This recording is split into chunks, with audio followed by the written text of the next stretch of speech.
Not believe Teoscar made that mistake. That's two. I cannot believe Teoscar made that mistake early on. Should already be out of the first inning. Don't matter. If Yamamoto cleans this up here, get this strikeout. I know Teoscar's pissed right now. That's a routine catch he's got to make. All we got to do is get out of this inning, and we should be fine.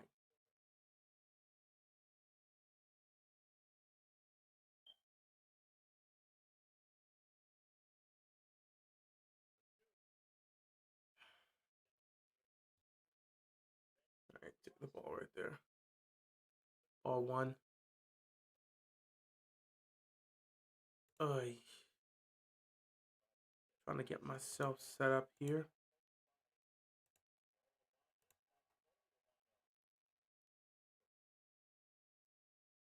Foul.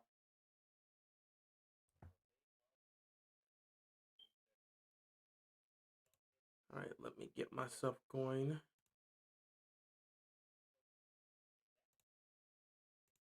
No! Got that. Don't delete that. I need that.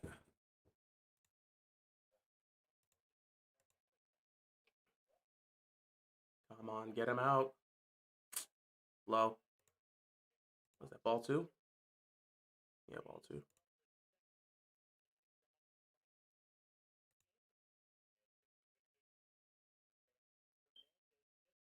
Cannot believe he dropped that. Come on, Yamamoto. Get him out here. 2-2 pitch. Oh my god. Guys!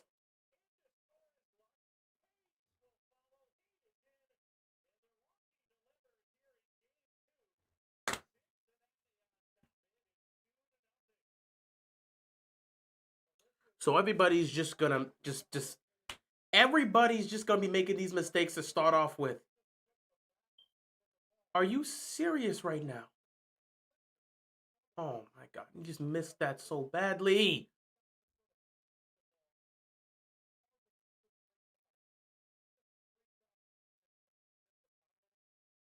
Oh my god, that's already out of Freddie's reach. And now Teoscar knows he made that mistake. Now we're down 2-0. Now we're down 2-0. And Yamamoto is off to a poor start, which is always fun. Give me a second here, guys, as we got to get a few things set up here. It's going to be kind of a mixed bag to discuss today.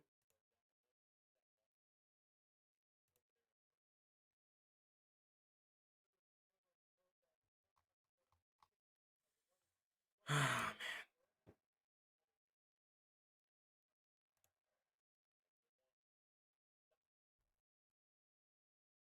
man. Cannot believe we gave this up, man. This is ridiculous. It's absolutely ridiculous. Okay, I'm trying to pull some stuff up here because I have to speak on the names. Give me a second, everybody. That's two.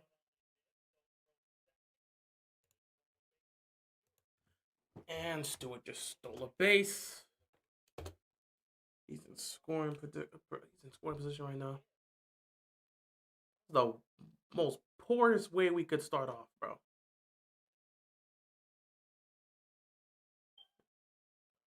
Didn't get him there. Do not like how we're starting off today. Really do not like how we're starting off today. Okay, where's that injury report?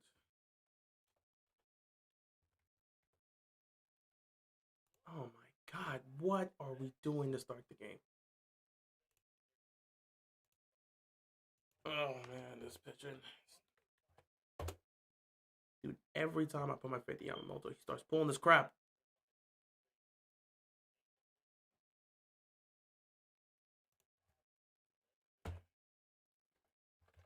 Finally! Not like we didn't start off poorly here. Already gave up 2 runs to start the first game, to start the first inning here.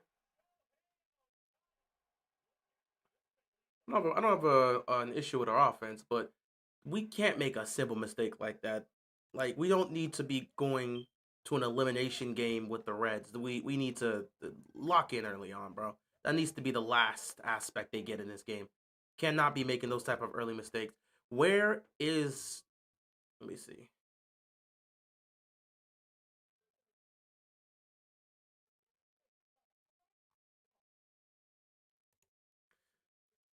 All right, let's get into this. Ladies and gentlemen, boys and girls, children of all ages, Ravens flock, what's going on, everybody? Hope you guys are enjoying your day. I don't think there's anything to really enjoy. I think these last 48 hours have been kind of problematic for the Ravens. Things just seem to be getting worse. Reports are coming out consistently over the last 48 hours in regards to the Ravens. And we do have to talk about this because today is probably the worst possible day you could have in a long time. It happened to the Ravens once again. I ain't gonna lie to you guys. We're gonna be talking about this, but my attention is going to be half on this and half on the game because my Dodgers are playing the Reds right now. We got to win this game to eliminate them. Go head to the second round and take on the Phillies. We do not need to be messing around with Cincinnati. This is not a team that we should be struggling with. We dominated the first game, but I don't like the pitching right now. The pitching was poor. The bullpen was poor yesterday, and Yamamoto's already on that nonsense. And then Teoscar makes a mistake, which it just got started. Ohtani's coming up first. We'll be fine. But yeah, I'm gonna be watching the game here, and I'm gonna be talking about the Ravens. Every other game has tied up. The Guardians beat the Tigers, so they tied that up. The Yankees just won a classic against the Red Sox, so that's going to game 3, and now here we are. Also, I think San Diego also won. Yeah, San Diego also beat the Cubs, so they're also going to a game 3. We cannot go to a game 3. All right, so if you must know, the Ravens injury report came out today, and it's been quite the amount to see. 1, 2, 3, 4, 5, 6, 7, 8, 9, 10, 11, 12, 13, 14. 14 players are officially on the Ravens injury report this week. So, Chidobe Awuzie, hamstring injury, did not practice. Kyle Hamilton, groin injury, was limited. 1 and 2 on this bitch. Kyle Hamilton, groin injury that just popped up on the injury report today. He was limited in practice. Marlon Humphrey, calf injury, did not practice. Lamar Jackson, obviously dealing with that hamstring injury, did not practice. If there's anything that's been positive, is Taco Emory Jones finally back and cleared to practice. He practiced today. That's a bounce. First out. Not going to get much there from Ohtani. All right. Mookie should be up next. So we'll see what happens here. Oh my God, I cannot believe we gave him 2 runs in the first inning. But yeah, Emory Jones is a bit of positive news because this is his first time getting to come back to practice. So he practiced, and we'll see what happens with him. Travis Jones dealing with that knee injury. He was limited in practice. Tyler Linderbaum, also new to the injury report here.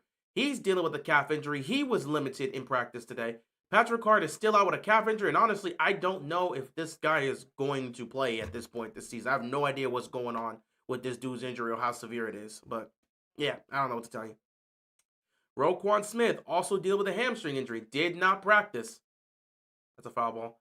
Ronnie Stanley dealing with that ankle injury, did not practice. Brent Urban dealing with a finger injury. He was limited in practice today. Kyle Van Noy still dealing with that hamstring. He's limited. He's working his way back. Devontae Walker with an oblique injury on the report this week. Did not oh, that's a hit. Base hit. He can get a double out of this. Go, Mookie, go! All right. We can take a double. Freddie can set us right now to tie this game up with a homer. But yeah, Devontae Walker. He appears on the injury report. Oblique injury. Did not practice. Nate Wiggins, we already know he dealt with that elbow injury in the game against the Kansas City Chiefs. He did not practice. So we've got 14, I repeat, 14 players on the injury report as of today. Out of the 14 players that are on the injury report, 1, 2, 3, 4, 5, 6, 7, 8 did not practice. So out of 14 on the injury report, 8 of these players did not practice, and the other 6 are limited, and about 4 of these guys are new on this list. So that should basically tell you where we are right now as a team. Everybody's hurt. That's a foul ball. Everybody is hurt right now. Everybody's hurt right now. Heading into this week 5 game, everybody's hurt. I have no idea who's going to play, and I have no idea who's going to sit.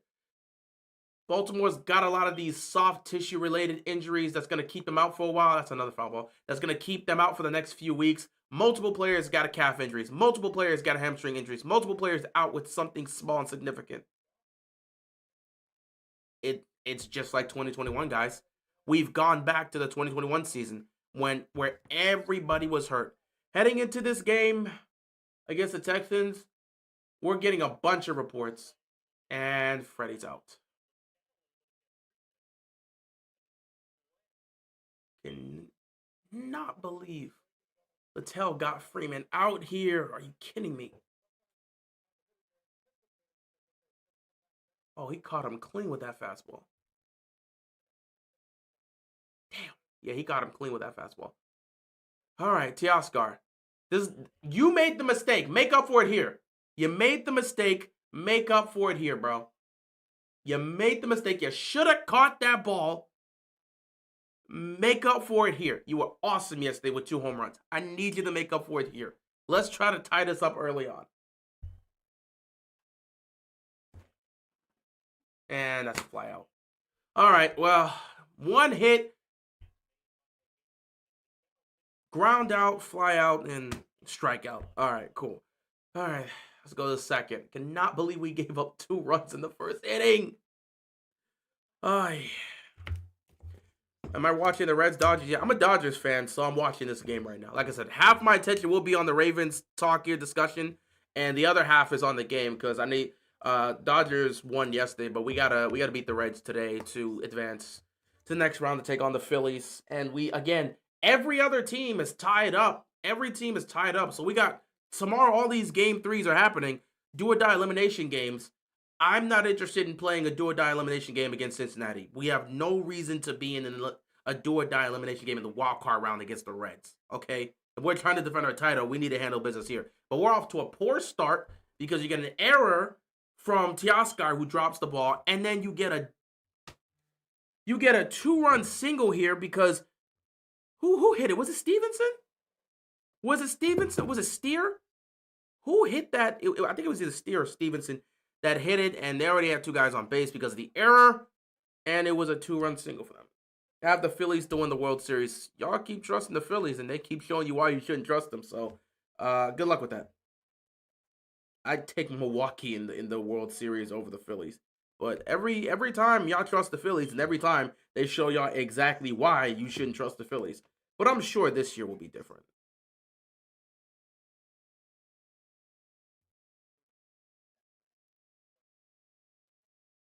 Trying to figure out what this was about. But yeah, we got a lot of people. We got a lot of people on this injury report. 14 players on the injury report. 6 of them are limited. The other 8 didn't practice. That's a lot. That is a lot to see early on. So yeah, that's kind of just what we're dealing with. Oh no, I know the Brewers. I don't have the Brewers making the World Series. I don't have the Phillies making the World Series either. So I mean that's the Brewers always. I expect the Brewers to choke, but the Phillies do the same thing as well. I'm not trusting the Phillies. They do this all the time. They got way too much talent to just constantly choke, and I don't trust them. I don't trust them. So again, I would take the Brewers in the World Series over the Phillies, but that's not my World Series pick. But yeah, we got 14 players on this injury list. Also, there's been reports throughout the week that's been kind of weird, and I wanted to see how this was going to progress because first off, we got a report in regards to Lamar Jackson. He's dealing with a hamstring injury. He's expected to be out the next several weeks. It said maybe be out the next 2 to 3 weeks. Which again, if he's out the next 2 to 3 weeks, that matches up perfectly with our bye week because we have 2 games we got to play against the Texans and Rams, and then we have our bye week, and then we're back against I think Chicago. So if that's the case and it's that severe, Lamar Jackson for the most part would just not play until after the bye week, which would be against the Bears. But if he does that, there's a high chance the Ravens are going to be 1-5. There is a high chance the Ravens will be 1-5 heading into the bye week, which would make it feel like the season's completely over. On the flip side, not on the flip side, but on the other hand, we got that report yesterday. But then on the other hand, we got a report today that Lamar Jackson's injury isn't. Nice strikeout right there. That's what I wanted to see in the first inning, Yamamoto. Keep it up. But yeah, earlier today we got a report that it's not actually as severe as a 2 to 3 week plus injury. It's actually more week to week. And there was a report that Lamar is actually trying to play in this game or looking to see if he can play in this game. So he's I think he's doubtful as of right now, but the possibility is open. You know, he doesn't have to practice this week for him to play. So we're hearing reports that there's a possibility that he may still try to play, but I don't think that's a good idea, nor am I buying into the idea that he's going to play. Because if it's really a hamstring injury that's harming him, those things can linger. It makes no sense to try to force yourself on the football field when you're actively hurt, especially with this offensive line. All you're going to do is make the injury worse, and then you're out for the season. So there's no reason for Lamar to even step foot on that field if he's compromised in any way. It's better for him to be out the next few weeks, come back after the bye week, and we'll go from there. That's it. Just come back after the bye week, and we'll go from there. So yeah, if Texans win, it's over the season, especially if Lamar does play. Honestly, I would prefer it if it means we're changing out this coaching staff.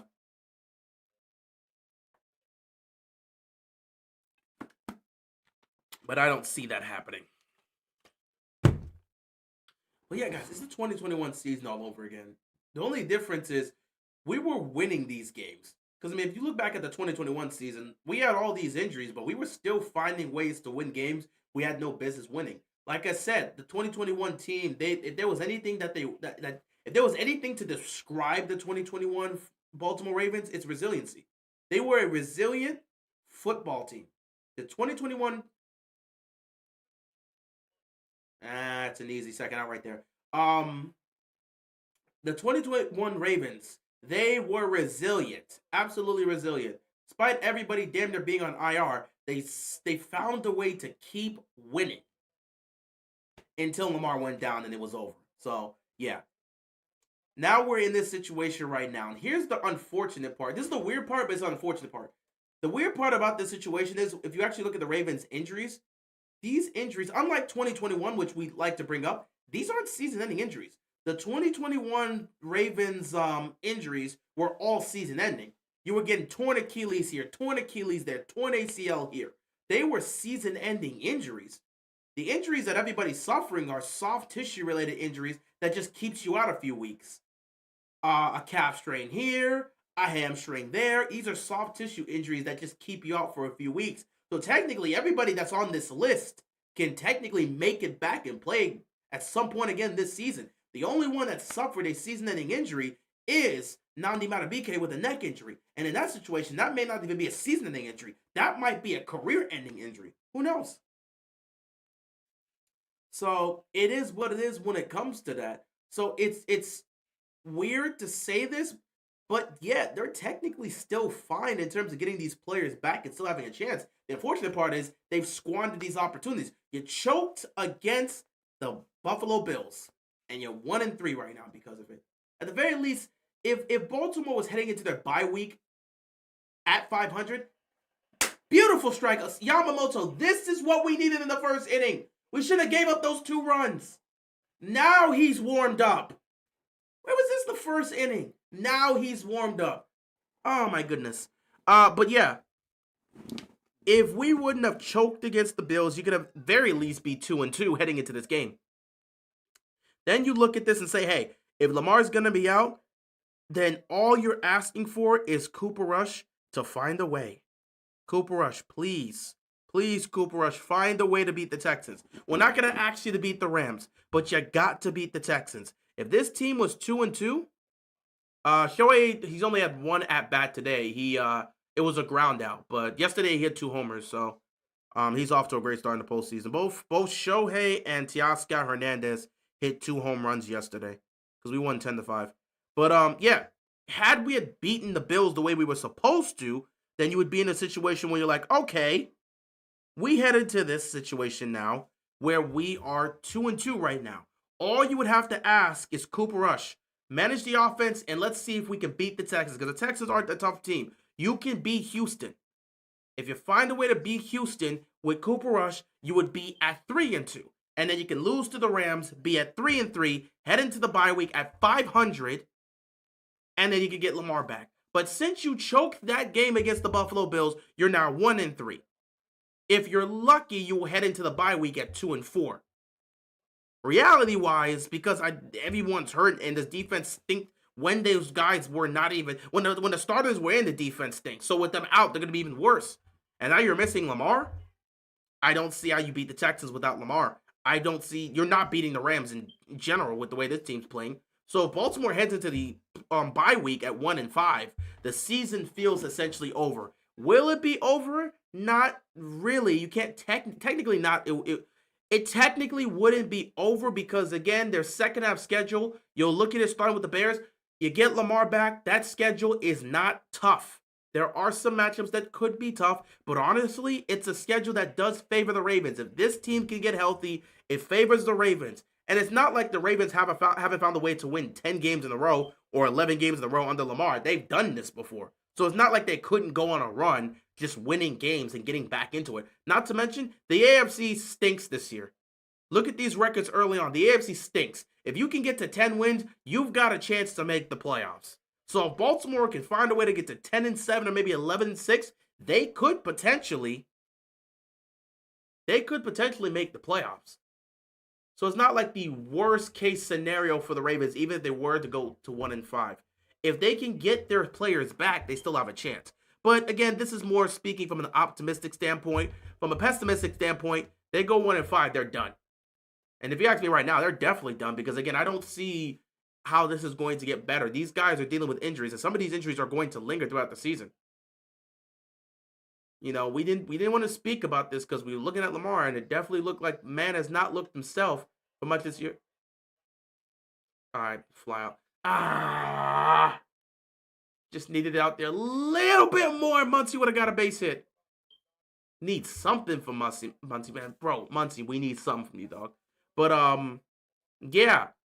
It's not like the AFC is the strongest this year, so the possibility of Ravens, getting there is there. But realistically, I'm not really looking at this with a lot of, positivity because things are just going to hell right now, and that's just how it goes. But yeah, Lamar himself, in terms of his legs, you can tell Lamar has not been himself. That hit that Ed Oliver put on Lamar, yeah, that hit did something to him, bro. I ain't gonna lie. That hit, he just hit Pahez. He's going to first. He just hit Pahez. He's gonna go to first. That works for me. Let me see. Did this pitch hit him? Oh, it hit his arm right here. So yeah, he gets to go to first. Yeah, Lamar, that hit that Ed Oliver delivered on Lamar on that third down play, Lamar has not been right since. And he's still doing his thing, throwing the ball afterwards. But, like, in terms of where his legs are, nah, he took a serious hit there. Oh, my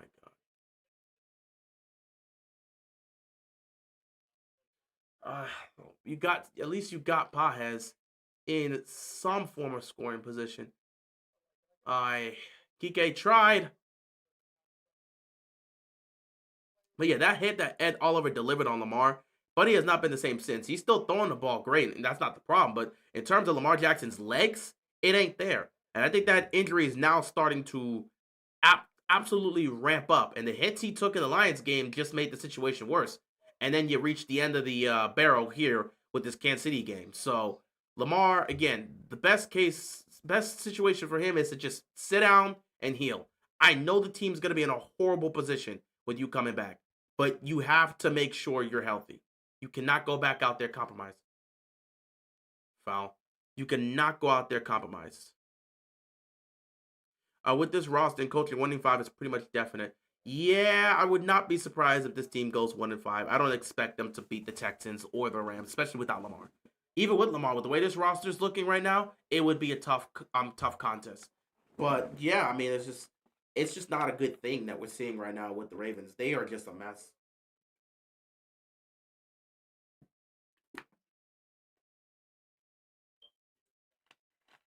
Come on, Tommy. Come on, Tommy. But yeah, it's a tough day here. I didn't expect to see both Kyle Hamilton and Tyler Linderbaum join that list. He caught that. Oh my god, Ellie caught that. Oh my god, that was clean. That's 2 innings down. We haven't been able to get anything clean right now.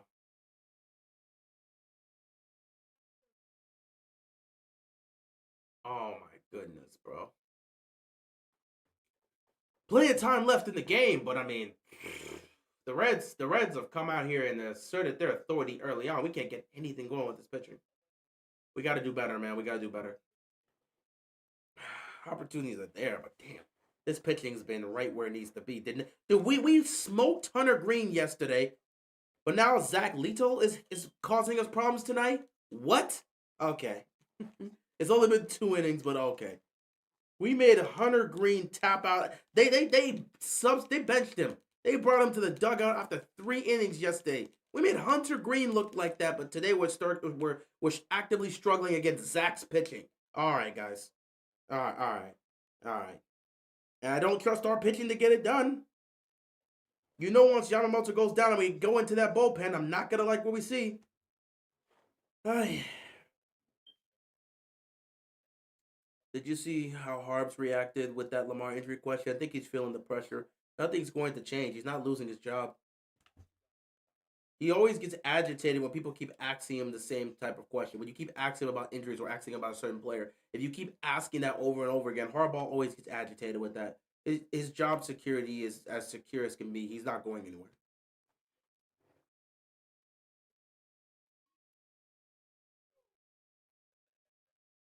Yeah, heading into 4 games in, heading into week 5, and things feel like it's over for the Ravens.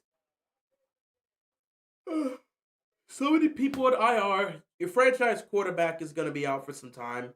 And if he's not out for some time, he's going to put himself on the football field compromised, which puts him at risk of being out for the season. Because if he messes around and gets hit, which he will be getting hit, this offensive line stinks. He's going to be in serious trouble. I just don't see a benefit for Lamar Jackson to go out there compromised. I just think it'd be best for him to sit this one back and let Cooper Rush play. So Cooper Rush is most likely going to be the starter come Sunday.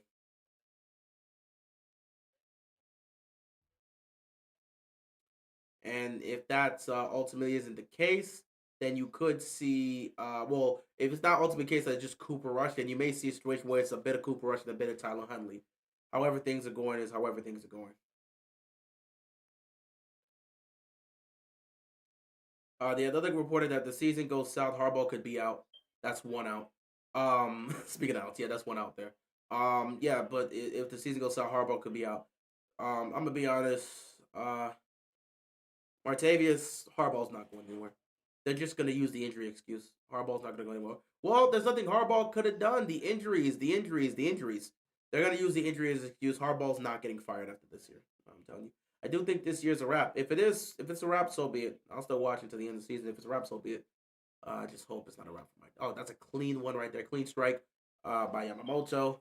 Right now, my Dodgers are in the playoffs, and I want to see us go back to back so I can at least walk away with something. I got to walk away with a championship last year, even though the Ravens choked.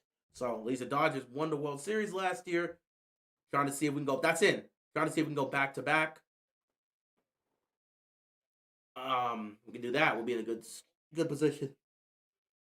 I can settle that because my basketball team ain't winning anytime soon, and my football team certainly ain't winning anything time.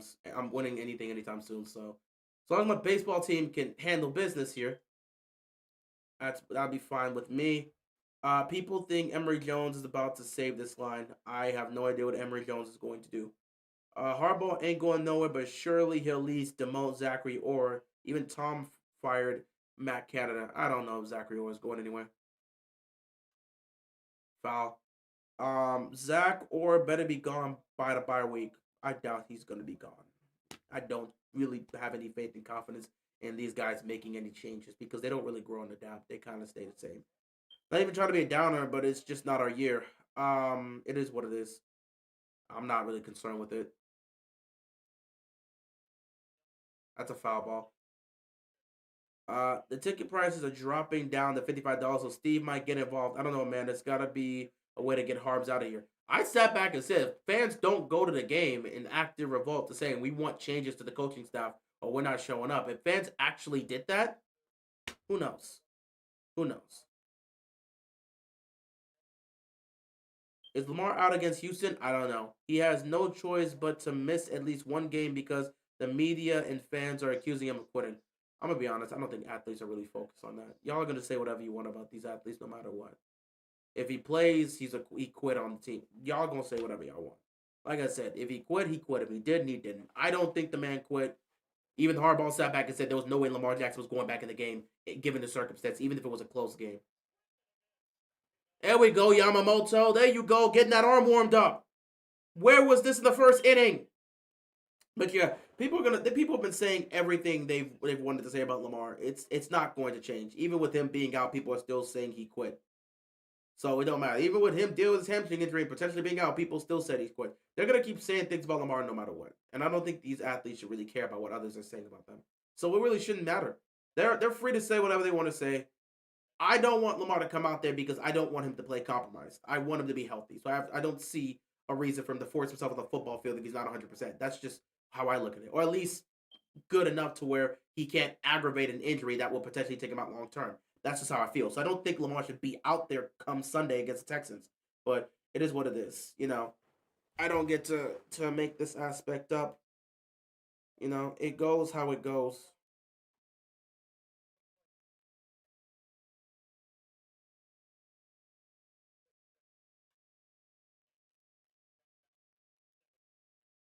All right, that's three.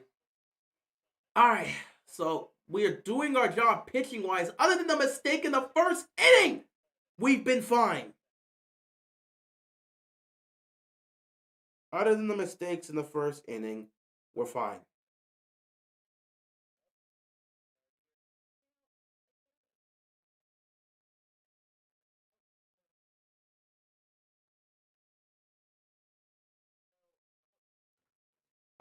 World Series prediction. I'm gonna be honest. I don't know how I look. I don't know about the ALCS. I really want to say Seattle is going to be what Seattle has been fantastic this year, and I feel like Seattle could be it. I get this sinking feeling the winner between Boston and New York is gonna get back. If the Yankees pull off if the Yankees win because they won tonight, if they come back down in this best of three series, if they win that series. I'm not gonna lie to you. I think the Yankees can go all the way back to the World Series, and, but I don't want to pick that. I like Seattle as well coming out of the ALCS. I like Seattle a lot. I really do like Seattle a lot because again, um, Cal's been great. Julio's been great. They traded for Suarez, and Suarez has been pretty decent. Jorge's been great as well. Crawford's been decent. I like. I mean, the pitching's been really great over there for Seattle. Toronto's also been great this year. I think a lot of people are high on Toronto. I don't know if I'm fully bought in to Toronto actually getting there. I ain't gonna lie. I'm not sure if I'm fully bought in, and a lot of people are fully bought into Toronto, especially pitching wise. But I think Toronto, even as the number one seed, Toronto has a great shot. I'm not gonna lie to you, man. I'm not gonna lie. It feels like the winner of the Yankees and Red Sox matchup could be the team that ends up going all the way. Toronto's gonna have their hands full, whether it's Boston, whether it's New York. Toronto's gonna have their handful when they have to match up against either one of these. And I like Seattle as well. Obviously, coming out of the NLCS, I'm not picking against the Dodgers. I'm gonna be honest. There's nothing in this conference that brings any fear to me. The only team that is always on my alert because I know they have the capability of matching up against us well in the postseason is the Padres. They're in our own division.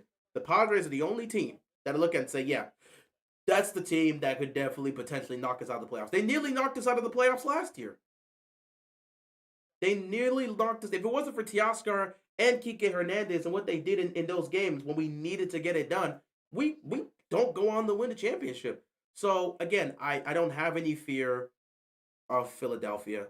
First of all, we need to handle our business against Cincinnati, which again, right now we're not doing our job here because we shouldn't be down 0-2. But we will ramp it up. We will ramp it up as the game goes on. But yeah, Cincinnati, I don't have any real fear against them. We shouldn't lose to this team. If we do, we choked. No question. We're heavy favorites and we choked. That's exactly what would have been said. So I'm not really looking at Cincinnati as a major threat. That's a base hit. Can he get a double? Can he get a double? Can he get a double? Yep, he's going to get a double. Puts himself in scoring position. Who's coming up next? Is it Rojas?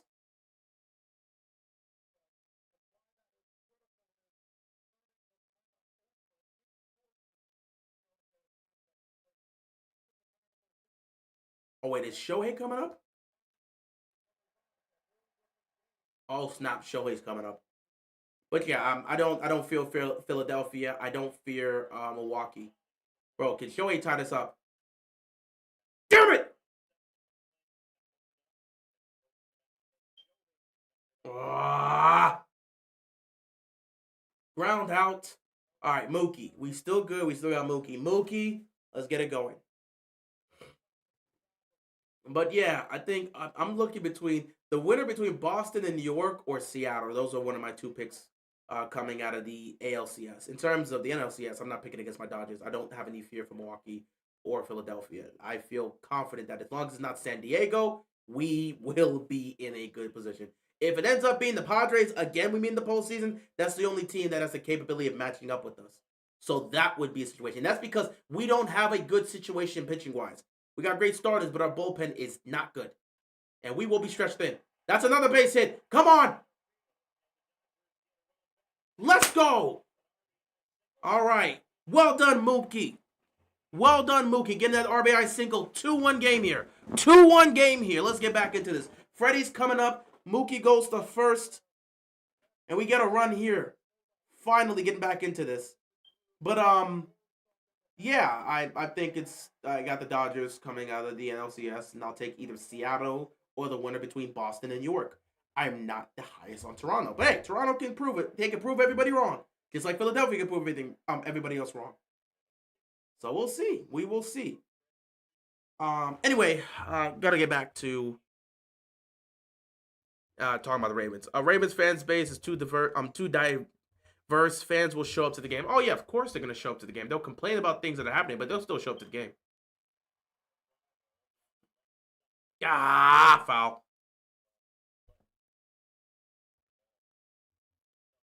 Cleveland Indians versus whoever. I don't know the exact divisions and conferences. I mean,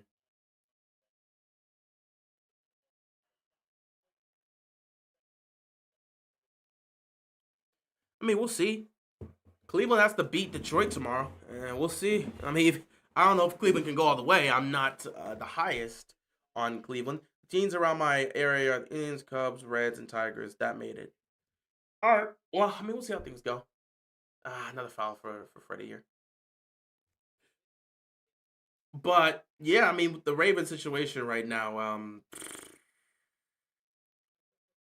ain't nothing good right now. Things are looking bad. Zachary Orr will not be gone by the bye week. That's not happening. And Harbaugh's going nowhere. You guys keep assuming things are going to change unless you actively attack the owner's pockets. He's not going to listen. That's it. Base hit. Oh God. God, he still got to Freddie. Mookie is still in scoring position. We can still tie this up. We just need a good hit from Teoscar. Oh, that's good right there. Oh my goodness. Well done on Little. He literally raced to first.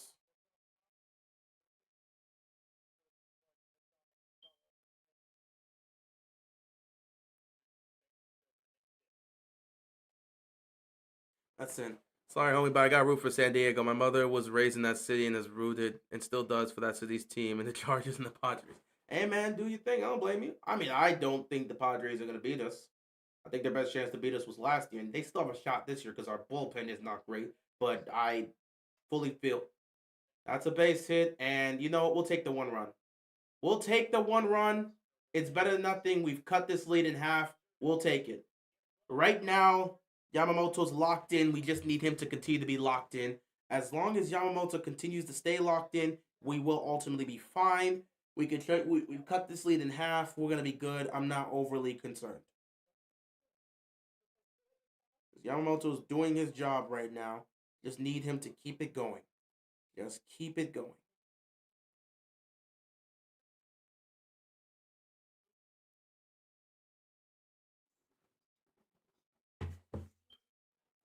Ugh. Oh, she likes she likes basketball and the Lakers or Clippers. Oh, does she like basketball and the Lakers or Clippers? Oh no. Oh, you're talking to Super Cat.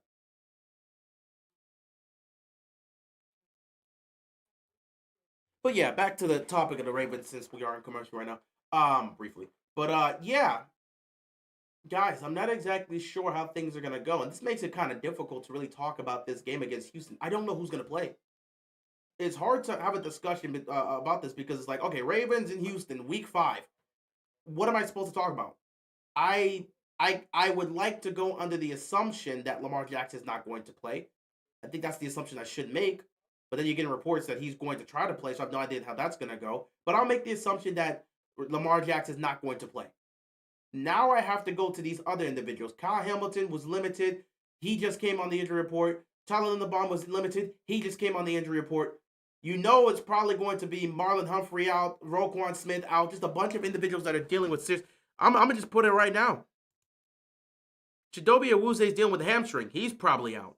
Marlon Humphrey with the calf. He's probably out. Lamar with the hamstring. He's probably out. Patrick Carr is not coming back this week. Roquan's probably out as well. He's dealing with a hamstring. Cal Van Noy's probably not playing this week either because he's dealing with a hamstring. I don't know if Nate Wiggins will be able to be on the field because he's dealing with the elbow injury. I think you're going to be missing a bunch of starters. You're going to be missing a bunch of starters on Sunday. That's just going to be the reality situation. You're going to be missing a bunch of starters. So I don't even know how to actually assess this game because I don't even know who's going to be on the field. But assuming everybody in the injury report, at least 90, 80, let's say 75, 80% of the people on this injury report don't play. That's a majority of that's a good chunk of starters because the majority of people on this list are starters.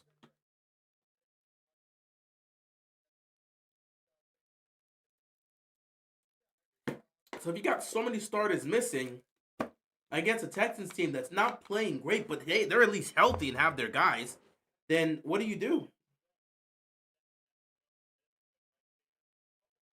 And that's first out. 34 to 13. Now I think I'm being generous. I don't know if the Texans can put up 34 points, but you know what? They were able to get close to 30 against the Titans, and the Titans aren't a good team, but at least they have people out there, so who knows?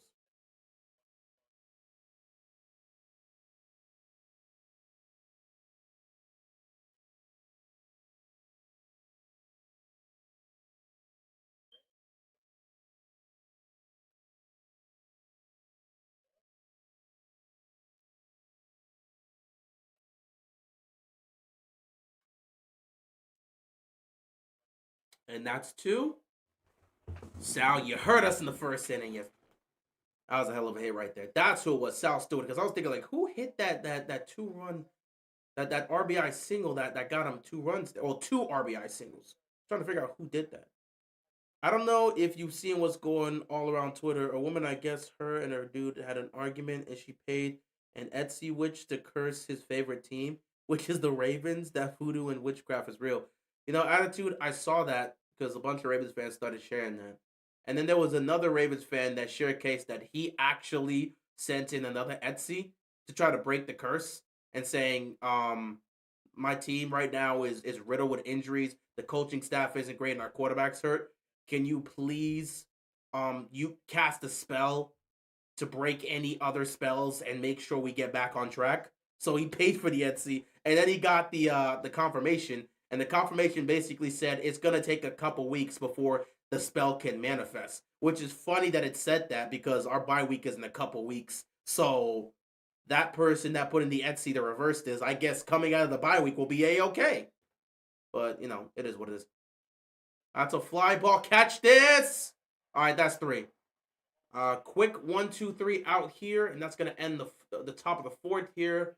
Dodgers going to come back out here swinging, and let's see if we can tie this game up at the very least. Yeah, but that's how that goes. I saw that attitude pop. I mean, if that's the reason, it is what it is. I don't know what to say.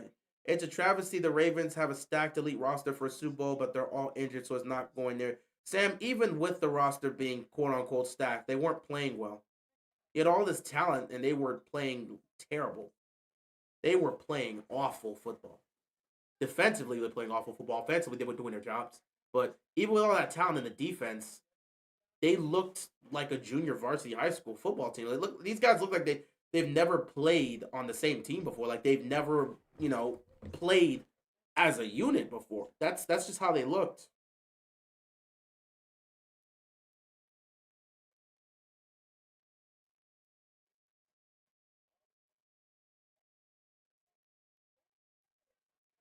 So it really don't matter at this point. As long as Garbaugh and his cronies are here, we ain't doing nothing. It is what it is, bro. It is what it is. That's crazy. I'm telling this stuff is real. We got to be careful because we have a world full of weirdos. It's weird that people would be willing to do that. Just because I guess I have an argument. She was like, I want to hurt him the best way I can. But yeah, it is what it is. I'm not really gonna be concerned with that aspect. It's weird to place a curse on professional athletes because you had an argument with your boyfriend.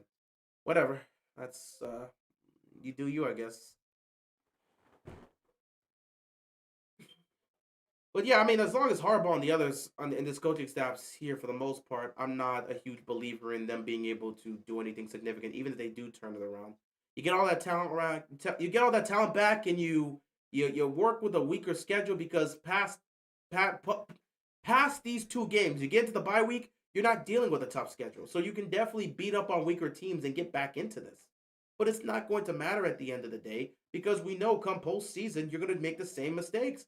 Nobody's falling for it anymore. We've got tired of it. No one was falling for it last year. And you showed exactly why they shouldn't fall for it last year. But hey, you missed your chance. 2023 and 2024 was the opportunity to win.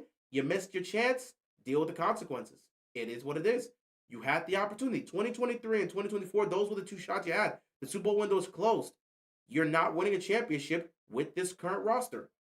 The sooner we all accept this, the better. Most of us have accepted this and understand this. But maybe the Ravens should understand that they're not winning with this iteration of the team, be it the roster or coaching staff. We missed it. That's a base hit. That's a base hit for Muncy. I'll take that. That's a base hit for Muncy on an error. You got to catch that. Oh, he just missed it. Yep. Yeah, he's got to catch that. But I ain't going to be mad at that. But yeah, I don't think this current iteration of the roster or this coaching staff is going to be good enough to get you where you need to get to. Pages, I need something from you, man. I need something from you, Pages. Please do not be standing out here doing. I need something from you, Pages. Please give me something. But yeah, I'm just not a believer. Oh my God, he's just swinging at air. He's just swinging at air, bro. He didn't do anything yesterday. He's doing nothing today. Pages, please do something, man. Give us something to work with.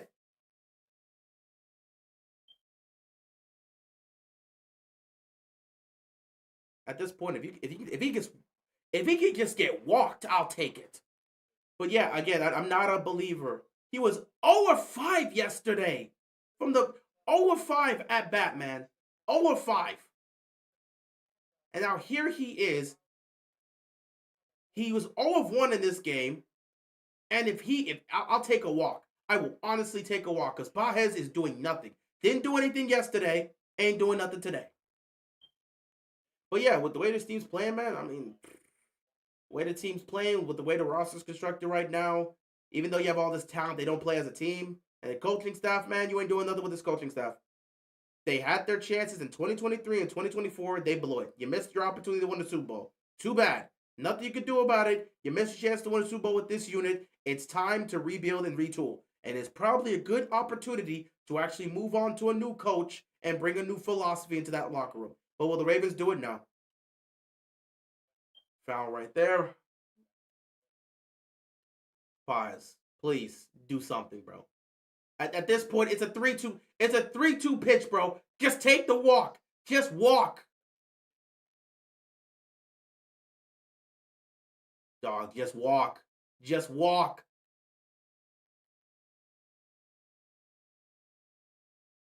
Why did he swing? Paez, just go back to the bullpen. You're not doing nothing. No, then go back to the dugout, man. Just go back to the dugout. A whole bunch of nothing. He didn't do nothing yesterday. He's still doing nothing today. 0-2 on the game today. 0-5 yesterday. 0-2 today. But he's doing nothing but swinging at air.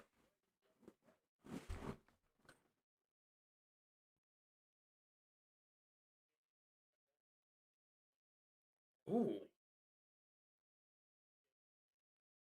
Careful there. That's a foul ball. But yeah, with this iteration of the team, I just don't think the Ravens are going to do anything significant. I can even take a look at the schedule just to take a look at the schedule just to see how things are moving forward for the Ravens.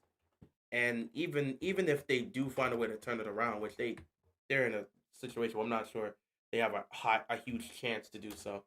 Even if they do turn this around, I couldn't see them doing anything to the top tier teams with the way they're playing. Yeah, they got the Texans. They got the Texans on Sunday. Then they got the Rams. Then they have their bye week. Post bye week, you got Chicago. Then you've got Chicago, followed by Miami, followed by Minnesota, followed by Cleveland, followed by the Jets, followed by the Bengals. Then the Steelers, and the Bengals again. Then you've got the Patriots, and then you've got the Packers and Steelers. In all honesty, the Bears, the Dolphins, the Jets are 3 games you can win. The Vikings and Browns are toss-ups because they got good defenses, but not great offenses. Well, Vikings have offensive weapons. The quarterback situation is not good there. Then you got the 2 Bengals games, and Jake Browning's playing like complete dog water, and their defense still sucks, so you got a chance there. I can honestly see, let's see. That's a clean hit! That's a clean hit! That's a double! Go! Go! Go, Muncie! Go! Go, Muncie! Go to third! He got it! Tie game!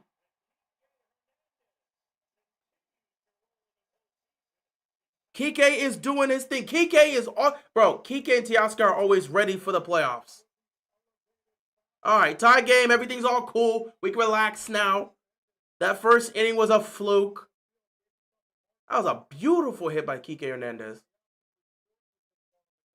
And look at Muncie gassing it, bro. Look at Muncie gassing it. Oh, that was beautiful. Oh, that was beautiful. Ain't gonna make it. There we go. All right, tie game here. Now we got Tommy. Yeah, we got Tommy Edman coming up.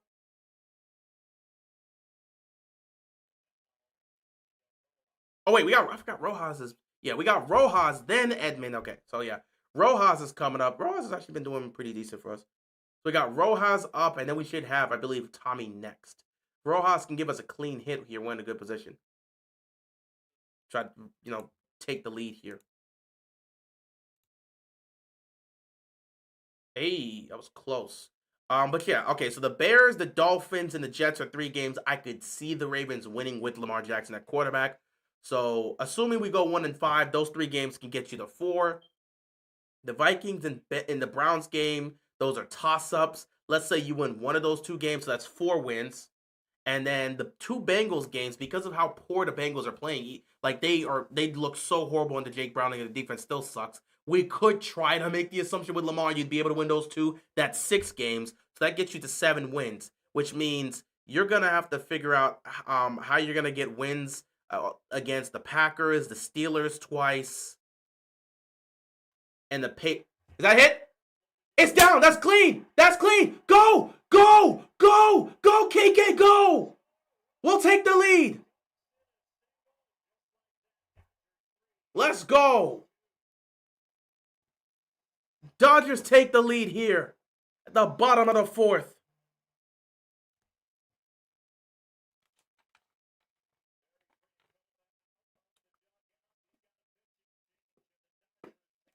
And they're going to get Zach the hell out of here. I cannot believe Zach was holding us down for the...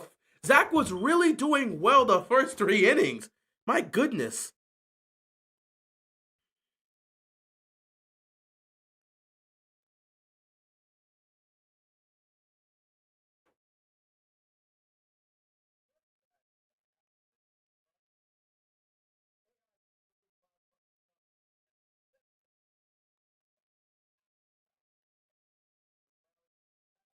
But yeah, I'm just looking at this schedule. It's going to come down. I could see the Ravens potentially getting 6 wins post bye week. 6 wins, but you're going to have to figure out between the Steelers game, the 2 Steelers games, the Patriots game, and the Packers game, you got to find a way to get 3 out of those. And I have a couple. Like, again, between the Vikings and the Browns, you're going to lose one of those 2 games. So again, I think there's 3 games I think the Ravens absolutely can win post bye week. We're going with the assumption that the Ravens go 1-5. We'll see what happens. Coming out of the bye week, you get Lamar back. You have the Bears, Dolphins, Vikings, Browns, Jets, Bengals, Steelers, Bengals, Patriots, Packers, Steelers. Out of those, you can get at least 3 games where I think for sure with Lamar Jackson we should be able to win. The Bears, the Dolphins, and the Jets. Those are 3 games we should be able to win for sure. Now I'm going to sit here and say there's another 3 games that are iffy in the... No, we're going to have 2 games that are iffy between the Vikings and the Browns. I say you get one of those, you lose the other. So you're going to have 4 wins here, but you will be at 6 losses. So the best you can get is 11-6.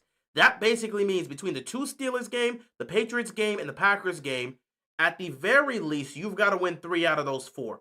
I think I could see you splitting with the Steelers, so that puts you at 5. I can see you beating the Patriots. That puts you at 6. But I don't think I can actively sit here and say you're going to beat the Packers. Actually, let me see. I'm sorry. Let me count this right. 1, 2, 3, 4. Oh, the 2 Bengals games, which I think will win 5-6.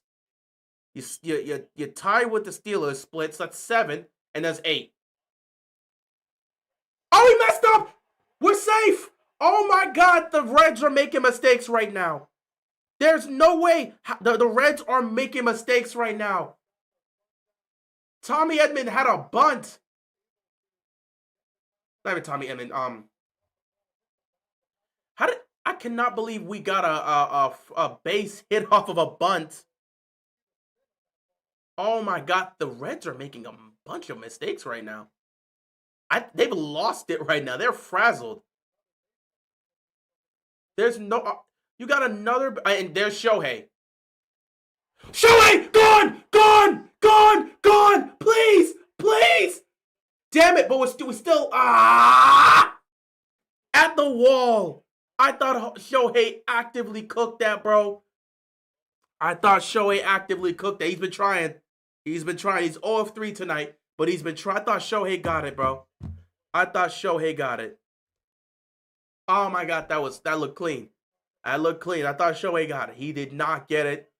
He was close to the wall. All right, I could use a clutch hit here from Mookie. Clutch hit here from Mookie. We got a player. We got one guy at third base. We need a base hit here to add another run. Here we go. It's ball 1. But yeah, I could see the Ravens. I could see the Ravens getting maybe 8. Lamar is not injured. He's crumbling down. I've seen it in star players supposedly taking their teams to the promised land, but unable to overcome adversity and pressure. Super Bowl bye-bye. That's cool, Abdul. That's cool. You're entitled to your opinion. That's cool, bro. If you believe Lamar's not injured, he's faking an injury, he's crumbling down, so be it. I have no interest in arguing with you, and I personally do not care. I'm watching the Dodgers right now. So you're entitled to your opinion. We already said the Ravens are not winning a Super Bowl here, so you're entitled to your opinion, dude. I could care less. I'm trying to watch the Dodgers here. We need Mookie to get us we already take the lead here, but I want to add to this. The Reds right now are actively choking. The Reds had a 2-run lead here early on. This is an elimination game for Cincinnati. They can't afford to lose this. And they broke down in the 4th inning here. They took... Come on. It's a flyout. It's a flyout. That's going to end the inning. It's fine. We took the lead. It's fine. We took the lead. It's fine. We took the lead. Dodgers up 3-2 here at the end of the 4th inning. We took the lead. Oh my God, Ohtani was this close to homering. That would have been a 3-run homer. It would have been complete domination, but we got the lead after 4. Let's see what Yamamoto does in the 5th inning. Tomorrow's going to be a fun day of sports. 3 MLB playoff games and NFL Thursday Night Football. Should be fun. Should be fun. But I feel like the Bills will lose to Drake May and the Patriots at home on Sunday night. I don't see that happening, but anything could happen, I guess. Lamar quitting is the proof that he never was ready to be quarterback. That's cool, Abdul. He's a running back who can't throw pass under pressure conditions. No pressure versus 500 team. Super Bowl was never a reach out Ravens. That's great, Abdul. That's great. That's great. Cool. We need Yamamoto to show up here in the 5th inning. I think we're gonna play Yamamoto 7 innings today. I think we will play him 7 innings.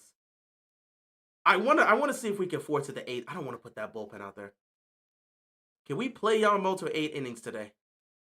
Chaos, it doesn't matter. These people are gonna say whatever they want. It doesn't. There's nothing Lamar can do to ever change people like this' minds. It's already there. You get people saying things like that truly believe it, and they're never changing their mind no matter what Lamar does. And then you get the trolls that are trolling for attention, and the idiots that are just saying whatever they want. This is probably someone that actually believes what he's saying. So it is what it is. He's entitled to his opinion. There's nothing Lamar could ever do to change this guy's mind. There's no point in arguing with him. He's entitled to his opinion. It is what it is. I'm hoping we can play Yamamoto 8 innings. I don't trust this bullpen. I don't. I really don't trust this bullpen. I want us to play Yamamoto 8 innings. We should have played Snell for 8 innings yesterday, because that 8th inning was terrible for us. I want to play this bullpen as long as I possibly can. I want to play our start as long as we possibly can, because I don't want to give the bullpen too much time, because that's our weakness right now. That bullpen is not great for the Dodgers, and that ultimately could be our downfall, especially against a team like the Padres, because that's going to be a tough defensive game. The Padres pitching is excellent, and we do have trouble scoring against them at times. So it's going to be a tough game if we end up meeting the Padres. But in terms of the next, we gotta finish this game out. But in terms of the next game, in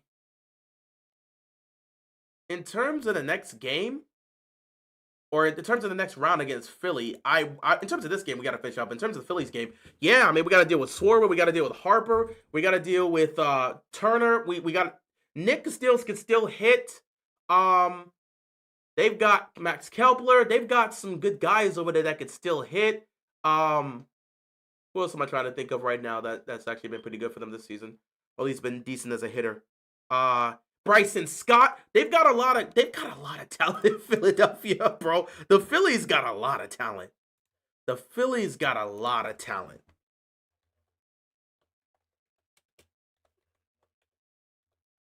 So I don't like our bullpen against them. How many Japanese pitchers y'all have? Because Japan is Ohtani's technically a pitcher for us, so that counts as 1. We have 3. Ohtani's 1, Yamamoto's 2, and Roki Sasaki's 3. So we have 3 Japanese pitchers. Yeah, we have 3 because we do have Ohtani actively pitching for us at times. Though I don't know if he's going to pitch in the postseason. I don't think they want to try that out. So Yamamoto doing his job. First strikeout here. Good job. Yamamoto's got 5 strikeouts tonight. Yamamoto, I'm going to have to play. You got to play 8 innings, bro. You got to play 8 innings, bro. Listen to me. I need you to play 8 innings. I don't trust that bullpen. We played Snell for 7 last night. We should have probably played him for 8. We wouldn't have been in the situation we're in. Play Yamamoto for 8 innings tonight. Play him. He's on fire. But yeah, we got 3.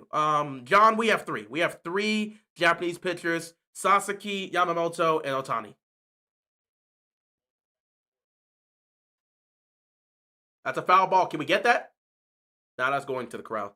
Hoping the Orioles can have some semblance of a good season next year. Maybe a wild card team if we stay healthy, which hasn't been the case the past 2 seasons. Yeah, it hasn't been the best for the Orioles. Especially because Gunnar just fell off a cliff. Gunnar really fell off a cliff, especially this season. Like, I don't know what the hell happened to Gunnar, bro. What's going on, Jay Frank? What's going on, man? But yeah, just looking at the schedule, I think the Ravens can potentially get 8 wins out of this. 8, maybe 9 wins. That's a flyout. That's 2. 2 outs. But I think we can potentially get at least 8, maybe 9 wins post-bye week. I can see us beating the Jets. I can see us beating the Dolphins. I can see us beating the Bears. I can see us winning those 2 Cincinnati games, especially without Joe Burrow, because Jake Browning is complete garbage and their defense stinks. If we have Lamar, we can win these 5 games. That'll put you at 6 wins on the season, assuming we go 1-5. I think we could split with the Steelers, so that can give us 7 wins. I can see us winning either against the Browns or the Vikings. That's a toss-up. I think we're going to beat one of those 2 teams. Whether it's the Browns again or whether it's the Vikings, that could get you to 7. And then 7 wins. And then the 8th win, I could see us beating the Patriots. And I'm trying to really think about it. I think we can get 8 or 9 wins out of this. I think we can get 8 or 9 wins out of this. I did not see that John Cena's final match will be on December 13th. I did not see that one. So that's actually news to me right now. I could probably check it out later. What did I think of the Mets collapse? It was hilarious. They had the best record for the playoffs. They collapsed the last 2 months. Dude, they paid Juan Soto all that money for the collapse. And I want to say this right now. Juan Soto had an incredible season. He is not the reason they collapsed. Just team-wise, they just didn't get it done. And they lost games they shouldn't have They lost games they shouldn't have lost. They should have beaten the Mariners. I'm just saying, you had the opportunity. You should have beat the Mariners. They had all the opportunity. Cincinnati should not be here. We should be facing off against the Mets. And Yamamoto with another strikeout. That's going to end the 5th inning here. That's 6 strikeouts for Yamamoto today? Maybe 6, 7? I'm playing Yamamoto 8 innings today. They're going to probably play him 7. I personally want to play him 8 innings tonight. But, yeah. If they would have beaten the Mariners, we could have been playing the Mets potentially instead of the Reds, but the Mets choked down the stretch, and the Reds snuck in. So, yeah, I mean, it wouldn't have mattered to me. I mean, Reds, Mets, we weren't going to lose to either one of these teams. The Mets just have more talent, but we weren't going to lose to the Mets. Didn't lose to them last year. We smoked them in 5. We wouldn't have lost to them here.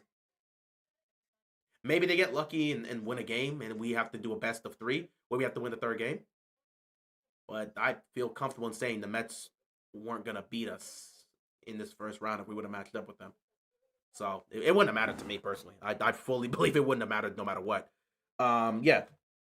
They got too much talent, bro. You can't have a team where you're going to have you have Juan Soto, you have Pete Alonso, you've got Francisco Lindor, you've got Nimmo.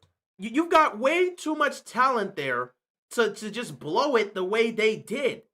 Vientos as well. You got way too much talent on the Mets to blow it the way they did. They had the best record in baseball not 2 months ago and just collapsed beyond belief.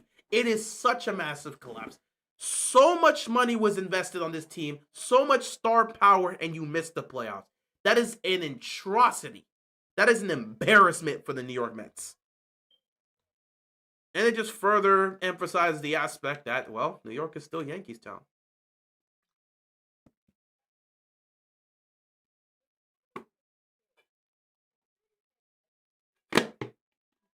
It is what it is, though. That's just how things go sometimes. Tough for the Mets, but who the hell cares? Yeah, Rockies did have the worst record. Unfortunate for them.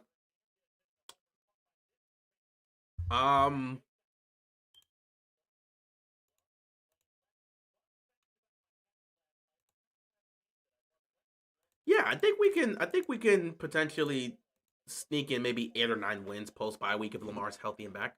But who the hell knows? Who the hell knows? It'd be like that sometimes. You hope for the best, but things are gonna go however they're gonna go. All right. Freddie is up right now. Freddie Freeman. Trying to see if we can get him to get up. Something.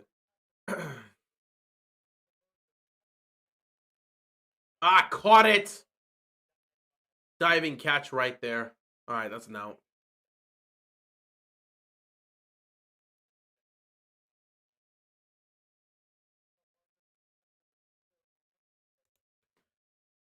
And there's a lot of people legitimately sitting back and thinking John Harbaugh is going to be fired. Yeah, people thinking that, man, if Lamar doesn't play, Harbaugh's coaching for his job. I don't buy that. I don't buy that. No matter what happens, Harbaugh will keep his job. All right, Teoscar's on right now. I've changed teams. I'm rocking with Philly now. Good luck with the Phillies. Oh wait, you're rocking with. Oh, you're talking about the Eagles. Okay, you must be talking about the Eagles. New York will always be to the Yanks. The Mets are, and that's another out. Yeah, they're the internal little bros. You're absolutely right about that. It'll always be Yankee Town. But the Mets at least would like to say something by doing something. But I don't see them doing anything significant. If the Ravens lose Sunday, it's over. I mean, it's already over with all the people they have on their injury report. So I don't think it's a situation where you look at this and say, oh, yeah, I mean, they're going to pull it together magically and get everything done and then go win the Super Bowl. No, I mean, it's over. They can pretend it's not, but it's over. All right, Muncy back here at the mound. Oh, he got hit by the pitch. Hit him right in the back. And that's just going to have Muncy walk to first base. Don't worry, man. Muncy's a big guy, bro. He can take that. He's got a lot of beef on him to be able to absorb that pitch. Please stop. It's the second time our player has been hit by the pitching. Come on, Cincinnati, chill out. We have championship aspirations. I know you're going to get eliminated tonight, but you don't have to. I should not say that. It's a long game. But, like, please do not injure our players.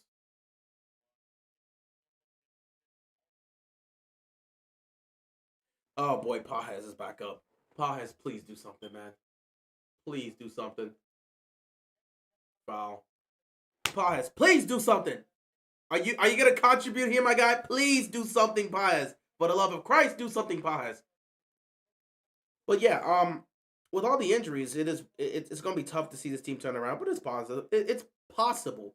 And don't worry, guys. I'll give that huge motivational, optimistic, positive video. I'll come with that video where I use all the level of positivity and optimism I could possibly throw out there for you. I'll come up with that.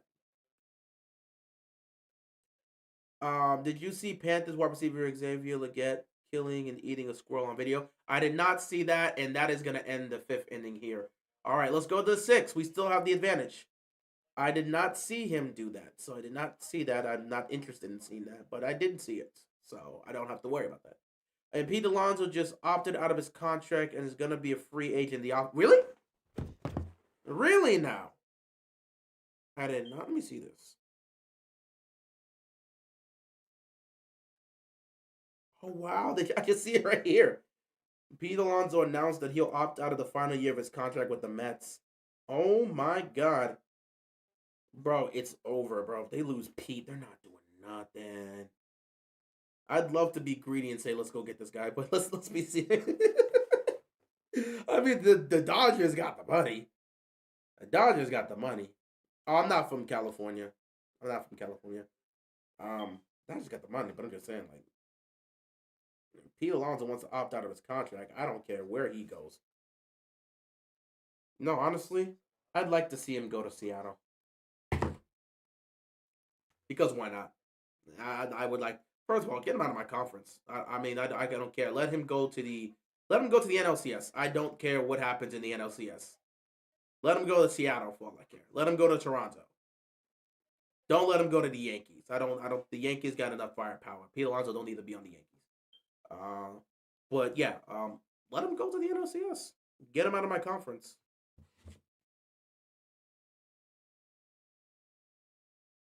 So I let him go to the. Wow. I see what you were talking about. I did not need to see that. I wish I would have went past that video. But yeah, let him go to the ALCS. I don't care. Go across conferences, Pete. Go across conferences. Don't go to the Yankees, but go across conferences. Go to Seattle. Go to Toronto. That works for me. I hope Lamar is seeing the teen sports psychologist. He looked defeated the other day. I hope Lamar is talking to the owner because he looks pissed off. I think it's less about defeated and more about him being angry. Lamar has been angry the entire season. He's not satisfied with how things have been going, which is why I'm saying if Lamar isn't satisfied with how things are going, he needs to speak up. Talk to the owner. Speak up. If if you actively are seeing things that you don't like and you want changes to be made, speak up, go talk to the owner, and try to get those changes made. If those changes aren't being made, don't sign an extension. That's all I'm saying. He seems less. This entire season, he's been angry. It's less about me looking at him. It's less about him being defeated and more about him being angry. That's just how it looks. He does look like he's visibly over Harbaugh in his play calling. I agree with that.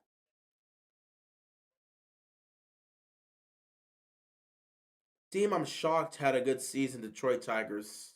I mean, they had a good season last year. So. Or a decent season last year. Only hope we have is going into the bye 2-4. Packers and Steelers are tough games on paper. Games we should win. Don't know about the aspect of us going 2-4. I don't see us going 2-4. I think we'll lose both of these games without Lamar. That's just how I look at it. The Yankees had the most. The Yankees have the potential to do the most funny and petty thing ever in signing Pete. Yeah, Juan, you want to leave us and go to the Mets? We'll take Pete Alonso. Thank you very much, sir. They could do that. They still wouldn't win the World Series even if they did do that. That's a base hit. He's going to first base. No outs here in the top of the sixth. Oh yeah, he definitely grew up country. Will you ever dive into college football? I may consider doing that one day. There's so much that goes into college football, and have to be so dialed in to watch it because I would have to be fully immense looking into the prospects and everything. So maybe one day I would definitely look to fully dive into college football. That's definitely open for me. Foul ball.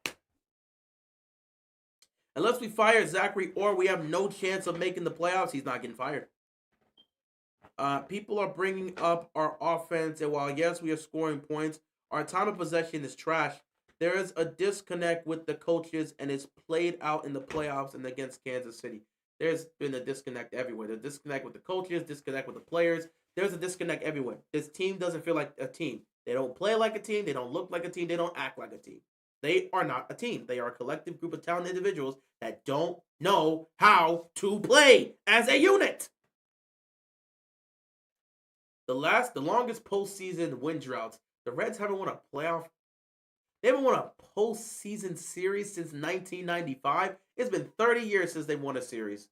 I know the Reds desperately want this, but y'all not getting that. That's a base hit. That's a base hit. They're going to second. All right, they got two men on base, no outs here. Gotta be careful here. Yamamoto's gonna have to work his way through this. Gotta work. Dangerous territory here, Yamamoto. You can work your way through this. We're literally watching Harbaugh year after year coach the team out of wins by going away from the game plan. Lamar looked at the sideline with so much anger after they refused to run Henry. It is what it is. You were born in 95? That's crazy. Yeah, they have not won in 30 years. That is immense. I know the Reds desperately want this. Yamamoto's got to be careful here. That's an out. Oh, wow. They're going to call that a ball one. Could have sworn Gavin went. Like the Browns. Well, the Browns have won a playoff game. The Browns won a playoff game in 2020. They beat the Steelers. Prior to that, they hadn't won a playoff game since 2005? So they went 15 years without a playoff game win. And then the Commanders hadn't won a playoff game since 2006 until 2020, until last year. Oh, that is nasty. Oh my God. No play, bases loaded, everybody safe. The very least, that was a chop. Oh my God, that was a nasty hit. Those are one of the annoying hits where it's just look at that. Look at it bounced. Oh my God, it bounced. So it gave plenty of time. It bounced high in the air, so it counts in, and there's nowhere for Muncy to throw this. Everybody's already on base at that point. Yamamoto's got to be careful here. It seems like the Ravens can hold leads. They play conservative and crumble during the second half. Butterfingers and fumbles. The Ravens haven't been able to hold a lead they haven't been able to hold a lead since 2021. No, since 2020. The Ravens haven't been able to hold a lead consistently since 2020. They blew a bunch of leads in 2022. They actually did a good job in holding on to leads in 2023, but they also had games where they choked the lead. They did choke a lead to the Browns. Like their losses were in situations where they did choke. Oh, look at that bullpen. Look at that bullpen. I don't feel comfortable putting those guys out here, but bases loaded right now, 0 outs. They're definitely going to talk to Yamamoto. He's got to be a little bit careful here. Am I right? Baseball players get these massive contracts, but MLB plays 182 games, whereas NFL and NBA players get smaller contracts because the NFL plays 17 games, the NBA plays 82 games. Yeah, I mean, the more games you play, the higher your contract's going to be. These guys play twice. Like, they're playing the MLB plays nearly twice the amount of games NBA players play. And NBA players play 82 games. There's 82 game season. So a lot of money is being made because there's a lot of games to be played. That's a strike.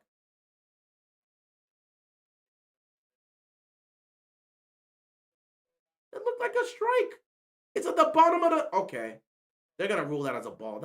It was in the zone. Oh wow, they're gonna call that. This is why we gotta be careful, man. We gotta be actively careful. Oh boy, we gotta be careful. 1-5 by the by, so be it. I expect them to be 1-5 at this point. So be it. Oh my god, we gotta be careful here. Bases are loaded for the Reds. One mistake here and they can take the lead. Yamamoto has got to be careful here. That's one. That's two. That's two.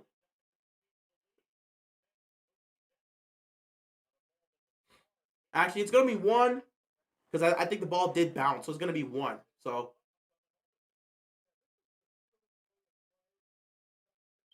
It bounced. Son of a. It bounced. If you would have caught that, that would have been a double play. All right, so that's one out. Spaces are still loaded, but one out here.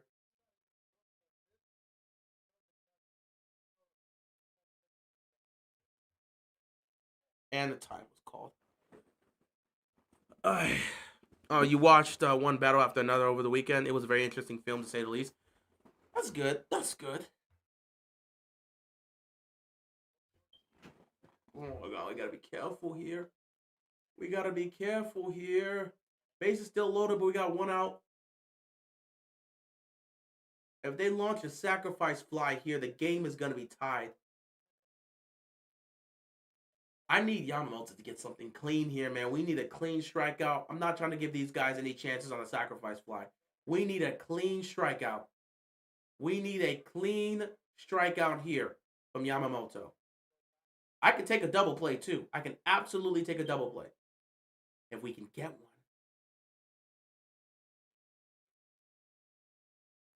That's out.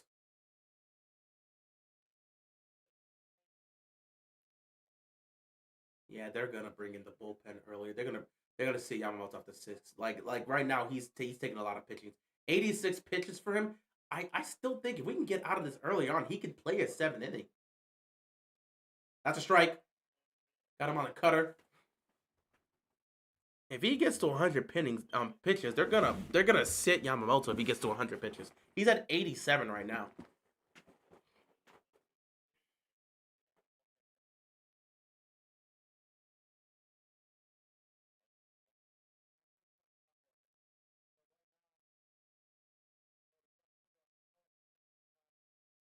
All right, man. We need a ground ball here. That's two.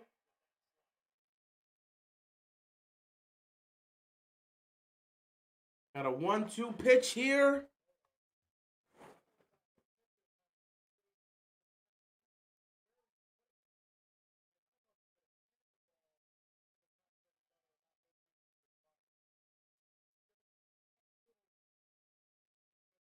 Come on, Yamamoto. Got a 1-2 split here. Got him. That's 2 outs. Who's the Ravens' next opponent? Texans. The next opponent for the Ravens are the Texans. We play the Texans on Sunday. Then next week we play the Rams, and then we go into our bye week. I don't care, but the NBA. I know the NBA preseason starting soon. I know the NBA preseason starting soon. I'm not really too locked into the preseason, but I know the NBA preseason starting um tomorrow. So you know, it's October. Season's coming up soon. I mean, the regular season's gonna be here not long after, and then we're gonna be really back to the aspect of NBA basketball once again, which is gonna be a whole lot of stuff. Ellie, what can you do here, Ellie? I'm scared. Man, I gotta be clean here. He's at 90 pitches. They're gonna take him out after this. Ah, that's a ball. Bit too outside there.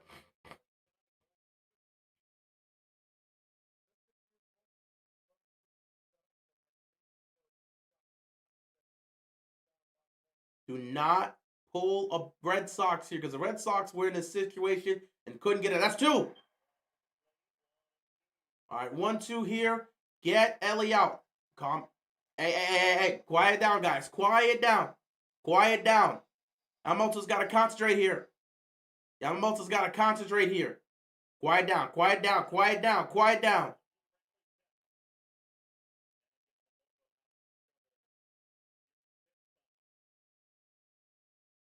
I got to quiet it down.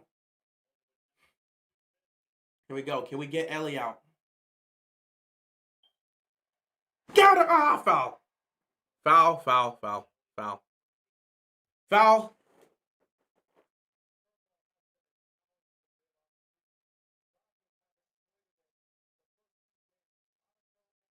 Ellie's been 0-2 here, man. 0-2 so far at bat tonight. Trying to get him to go 0-3. Come on. Foul again. Back-to-back fouls. But yeah, we play the Texans next. For anyone else asking about it, we play the Texans next. We are playing Houston. I believe we'll be at home. So Houston's coming to Baltimore. So I think our next two games are going to be at home. Yeah. We play the Texans and the Rams at home. Go to our bye week, and then we got the Bears at home. So we got 3 straight home games. Got him! He's out. And that ends the 6th inning. That ends the 6th inning here. Dodgers still have the 3-2 advantage lead here. Heading into the bottom of the 6th, looking to extend this lead here. Remember when the NBA used to play preseason games in China? I remember the Heat. They won their championship and then started their season in China. They did the whole thing in China. And then went on to win the championship that year. I tend to watch that documentary from time to time. They used to have those preseason games in China. That was a good time.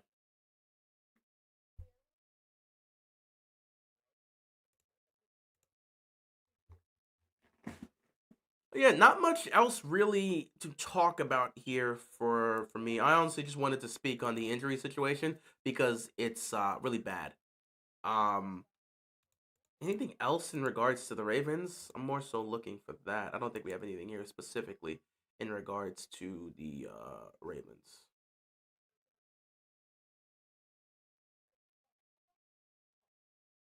Um, Might as well. Let's see here. Okay, that's good. Um,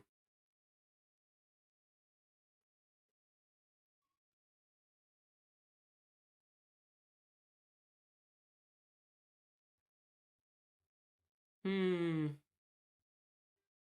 These are some crazy pictures that y'all doing. Yeah, other than that, I mean, it was there's not much to speak of. We don't really know the status of anybody injury wise. There's not much to speak of there because there's not a whole lot knowing about the status of these guys. So, yeah. Um, what's going on, Darth?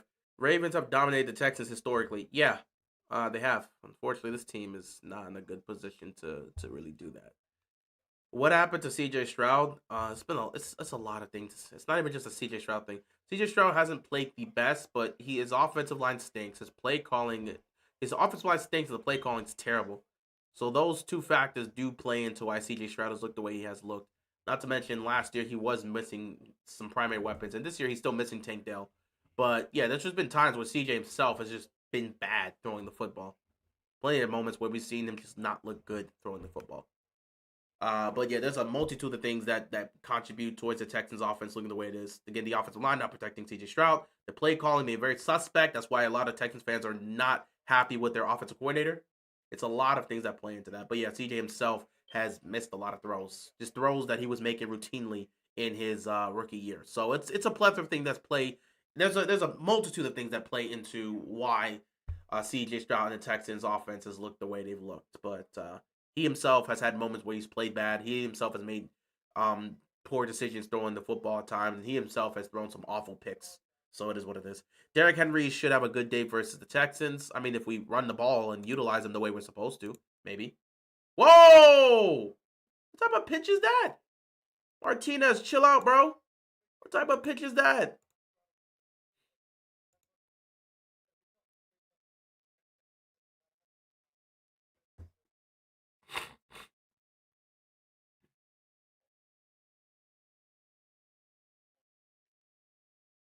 All right, Kike Hernandez. That's a base hit. That's a base hit. That's a base hit, so he's on. That ball looked like it was going to go out. It stayed in, kept bouncing in, stayed in. That is a base hit. Look, looks like it's going to bounce out. It does not bounce out. Bounces in, bounces in, bounces in. That's 3 bounces in. That is a base hit for Kike Hernandez.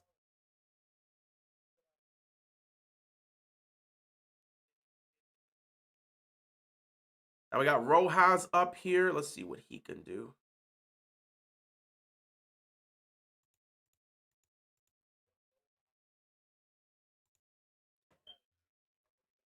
But yeah, I don't know who's going to play after that.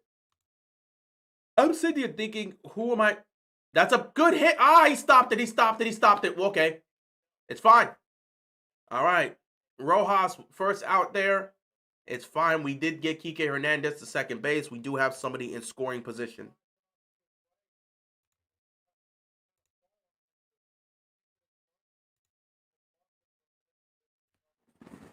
But I really don't know what to do. I may have to do a live stream tomorrow, guys, in terms of talking about the Ravens and Texans for a preview. I don't know what to talk about this week.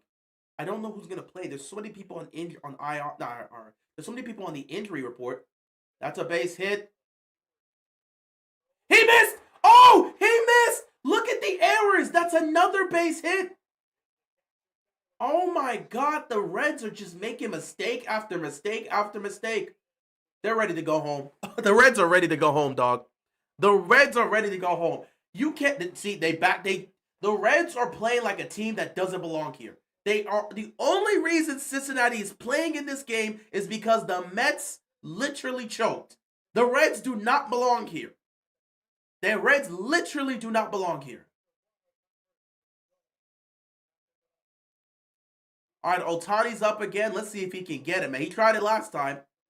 Ohtani tried it last time, tried to air it out, just couldn't get it. If you give him one good look, let's see if he can get it this time. But my God, the Reds. Hell, even if Ohtani gives us a sacrifice fly, we'll still take the lead here no matter what. We just need Ohtani to hit this. We need him to hit this sky high. If he homers this, this game's a wrap. All right, let's see what Ohtani does here. Foul.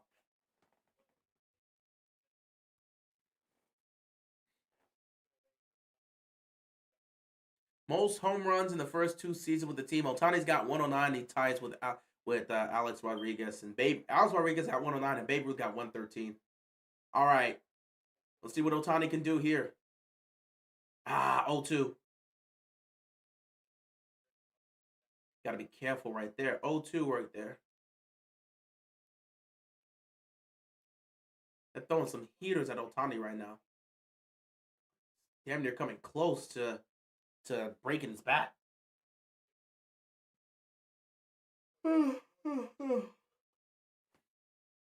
It said in this situation, you just need a sacrifice fly. Even if Ohtani doesn't hit this out the park, you can still get a run here via sacrifice fly. We just need Ohtani to hit this cleanly. 0-2 pitch here.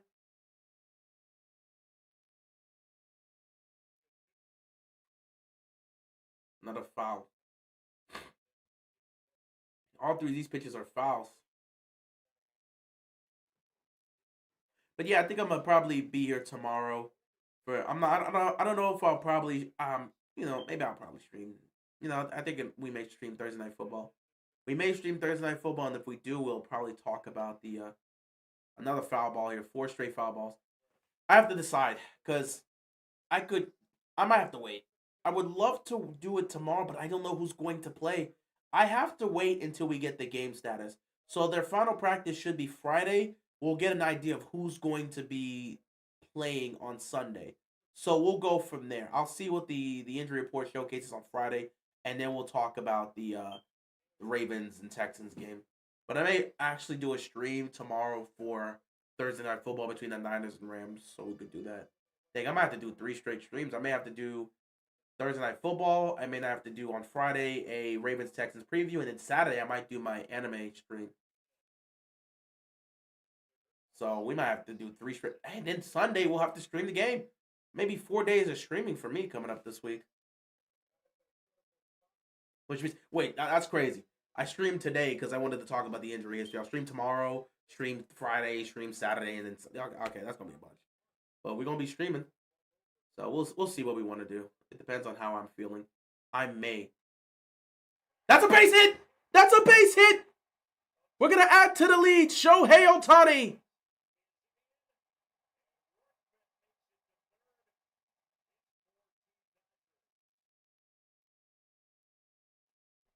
Shohei gets a hit. 4-2 Dodgers.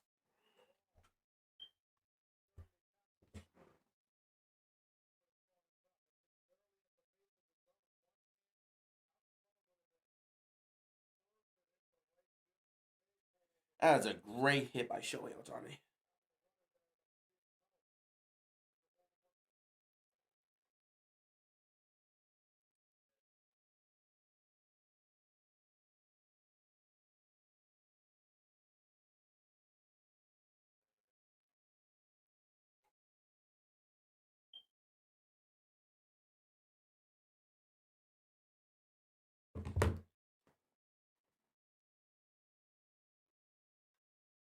That's a base hit by Mookie. And we're going to score again. 5-2. That might be... Now, Ohtani's going to wait. Ohtani's going to wait at third. That's going to be 5-2 right there. Back-to-back hits. Now Mookie's getting involved.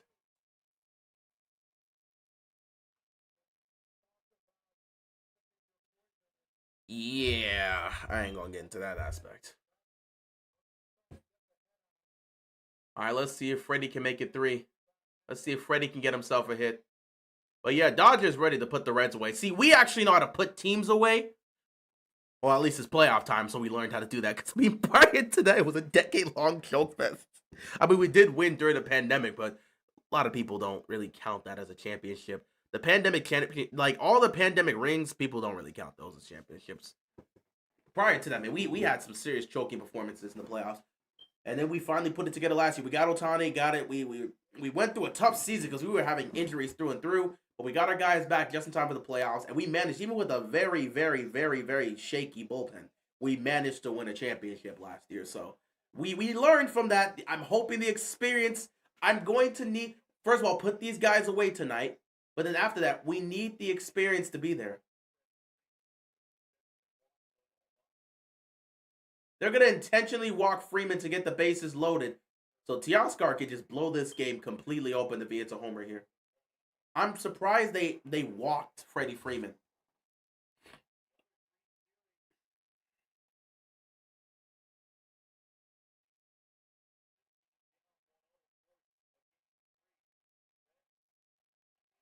All right, here we go, Teoscar. That's a base hit for Teoscar. Another score. Ohtani's in. They're still going. Mookie, can you get there? Mookie's gonna score. 7-2 Dodgers. Oh, this is a wrap. This is a wrap.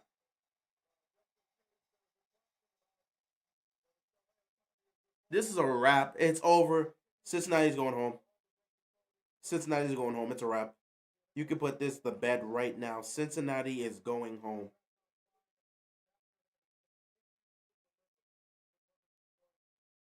Now Muncie is up.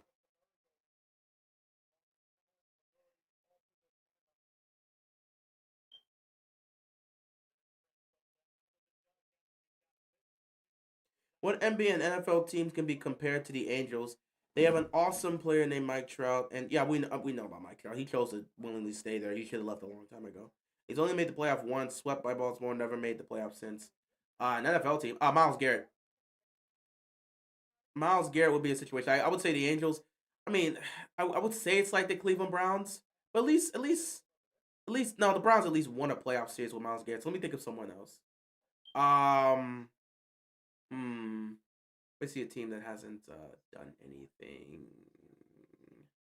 No, they've at least won a playoff series. Uh, let's see. Let me go through it. No, no, no, no.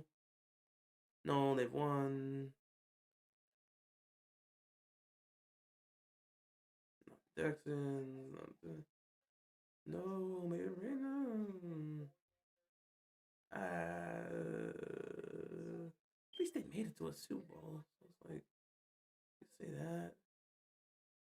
They've been winning, honestly, prior to Dan Campbell, the perfect comparison would have been like either Matthew Stafford or Megatron on the Matthew Stafford or Megatron on Detroit, because Matthew Stafford never won a playoff game with the Lions, and neither did Megatron. So prior to Dan Campbell, that's brought all this winning. I'd say the Detroit Lions were a perfect team to be compared to the Angels, but now they've been winning games. Damian Lillard and the Blazers got to a conference finals. They've at least won a playoff series. The perfect comparison would be the Orlando Magic with uh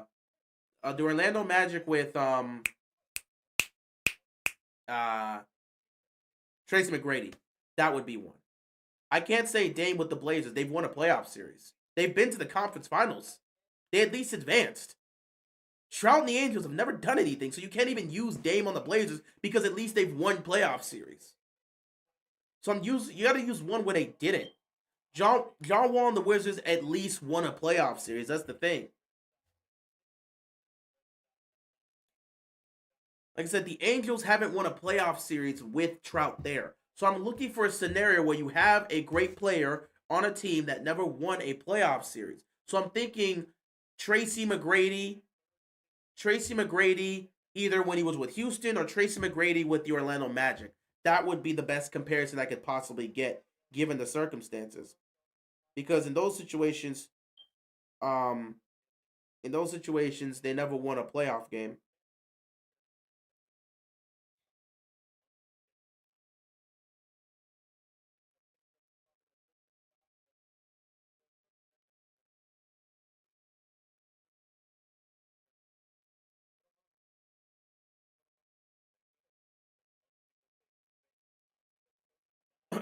They're gonna walk Muncie here. Mariners with Ichiro's a good one, but he was asking an NBA and NFL team, so I'm trying to really think. Um, there you go. That works. Jason Taylor with the Dolphins and Joe Thomas with the Browns. That works right there. That works right there, John. That's a good comparison.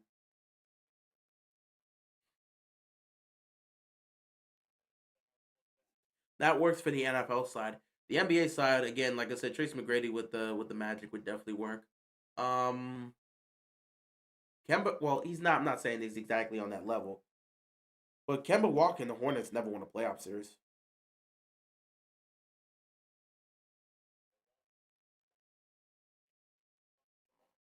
What's going on, Legendary?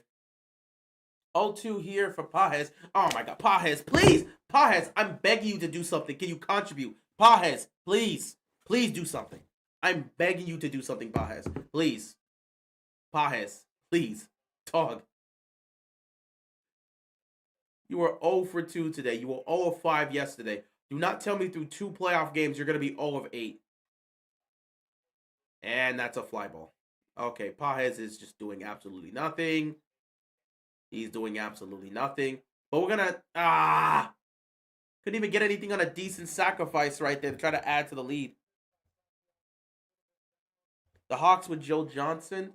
I know the Hawks, actually, I'm pretty sure the Hawks with Joe Johnson won at least a playoff series, but I have to go back. Maybe they didn't. You know Kike is about to go. Kike is about to get it going. Kike's been great so far. He's 2 of 3 at bat today. Um, Kike's been balling out. We know it's the playoffs, so it's time for Kike to show up. Like I said, Kike knows what he's doing, bro. When it comes to October baseball, this man is locked in. And we're going to need that against the Phillies. We're going to need that against the Phillies in the next round. But yeah, the Reds are ready to go home. The Reds are ready to go home. This is a wrap.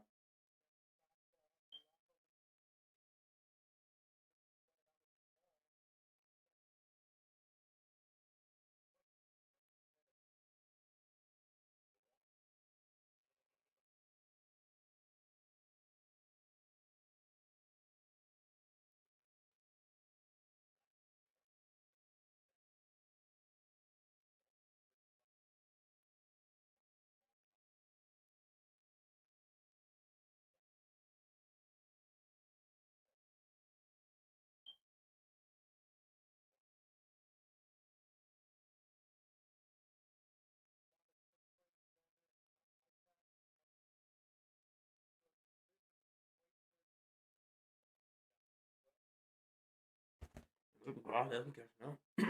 If we can get it. All right, here we go.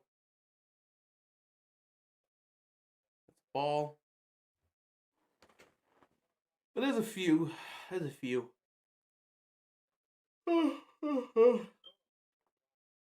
Chris Bosh on the Raptors.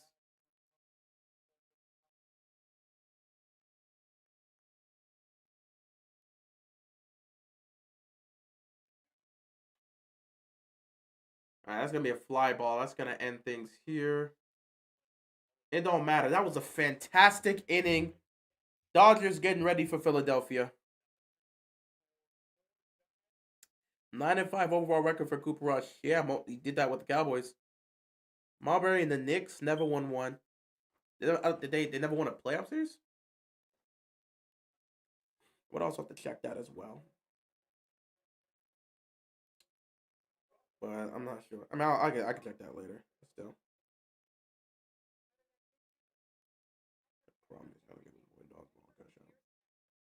Oh, there's no way you're doing this, bro. This is crazy. This is crazy. No way you're doing this. Oh, this is petty.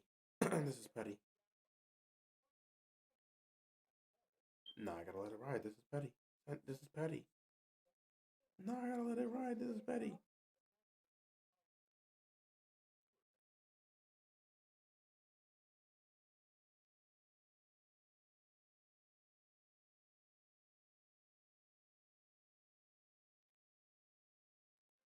Oh, this is disgustingly petty. You know, I'll come back in a bit. Lamar has some demons he's got to overcome. The team, again, it's the team. It's more so the team has demons they have to overcome. Yeah, Lamar is part of that he has to overcome this aspect. But again, the team as a whole has demons they have to overcome. John Harbaugh has demons he has to overcome. He can't ever seem to beat Andy Reid. Every time he plays against Andy Reid, he gets outcoached. So these are aspects that do play into this. Let me see here.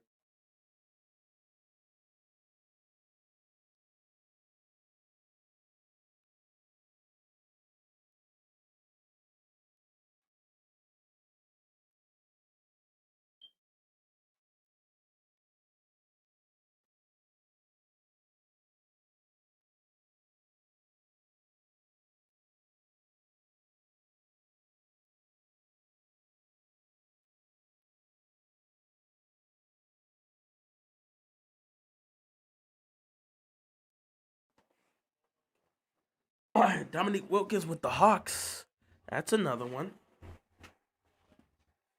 We'd be going a lot of interesting comparisons all time that we can look at too. All right, Yamamoto's back out here for the 7th inning. I fully believe he should play 8 innings today if you can.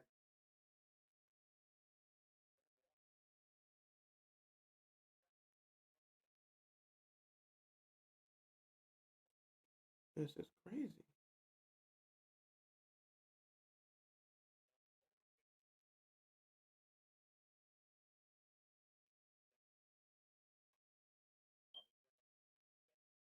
That's too easy. That's one out. Andy Reid owns both brothers, I guess. I don't know how many times we've seen Andy Reid and Jim Harbaugh teams go against each other. I would have to look at it historically. I don't know how many times. Because I mean, they just got in. He got here last year into this division, so it's hard for me to really assess that. Whereas with Harbaugh, he's been getting smacked for years. But I have to think back between, I mean, during this time in San Francisco, how often did he and Kansas City see each other? I would have to look at that.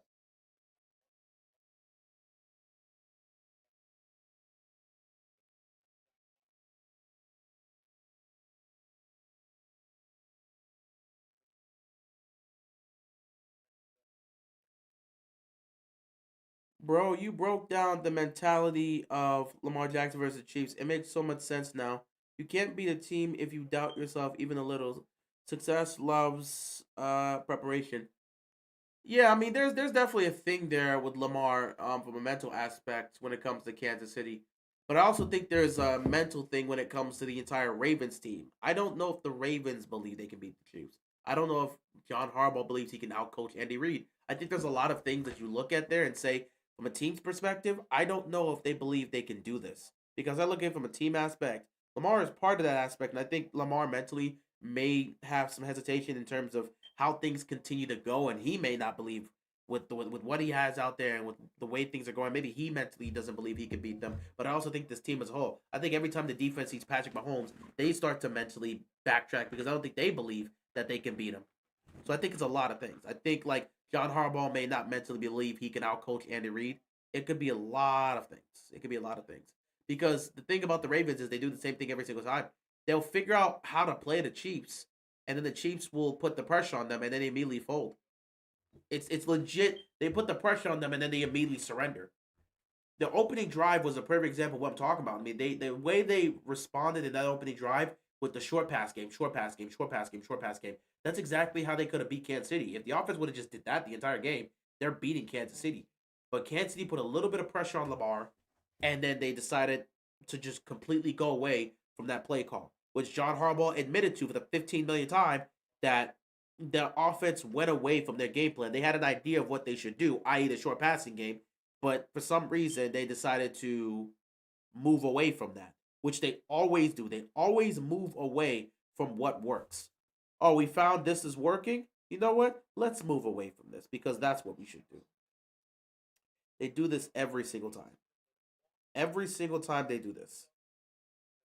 They do this every single time. And it gets tiring watching these guys do it every single time.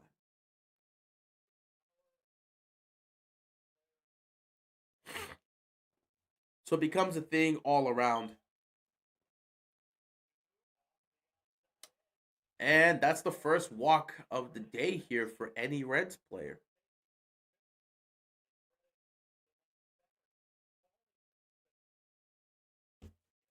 But yeah, I just think legit offensively, they had the answers for the Chiefs defense on the opening drive. If they just would have continued to do those short passes, short pass game, short pass game, short pass game, short pass game, if they would have done that for 60 minutes, their offense would have been in a lot, they would have been in a much better situation. But they got pressured by Spags defense and they panicked for the 15 million time. They can never just stick to the game plan. And that is a thing that has happened consistently every time they face off against Kansas City. So that speaks volumes for Harbaugh because this is happening under him. At some point, you can't, like, this was happening when Greg Roman was here, and now it's happening with Todd Monken. Why is it that every time you face off against Kansas City, you have a game plan that you follow, you get some success, and then the Chiefs put pressure on you, and you fold like graham crackers and decide to run away from your game plan? You do it every single time. It's like we gotta go hero man. We not hero man. We gotta go play hero ball. We go from checking the ball down and utilizing short passing games to playing hero ball, and that's an out. That's another out for Yamamoto. His ninth strikeout of the game. He's got 9 strikeouts. He's probably getting 10. I'd play him for an eighth inning.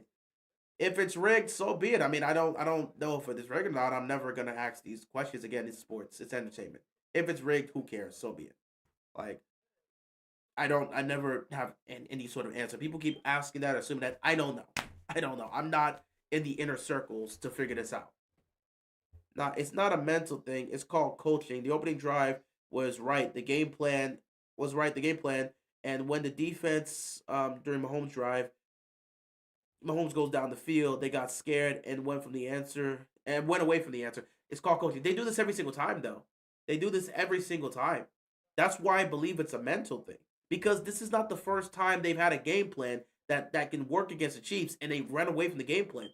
Go look at every single matchup that they've lost, other than the first matchup, because their rookie year they didn't really have a game plan. But 2019 and further, they've had a game plan as to how they want to attack the Chiefs, and they never stick to game plan. They did it they did it last week, and they did it in the AFC Championship game too. They have a game plan that should work, and they run away from it as soon as the Chiefs spook them. It's like if the defense can't make a stop consistently and they get points off the drive, it becomes the same thing. The problem is they try to outsmart the Chiefs. It's hard for me to believe you're trying to outsmart the Chiefs when you know they're sending a six-man blitz and your answer is, let's try to have these long developing deep routes down the field. That doesn't seem like you're trying to outsmart them. That's a weird aspect to say that they're trying to outsmart. Like, I get what you're trying to say, that they're trying to do too much. Maybe that's the case. But I would be very inclined to say they're not trying to outsmart them.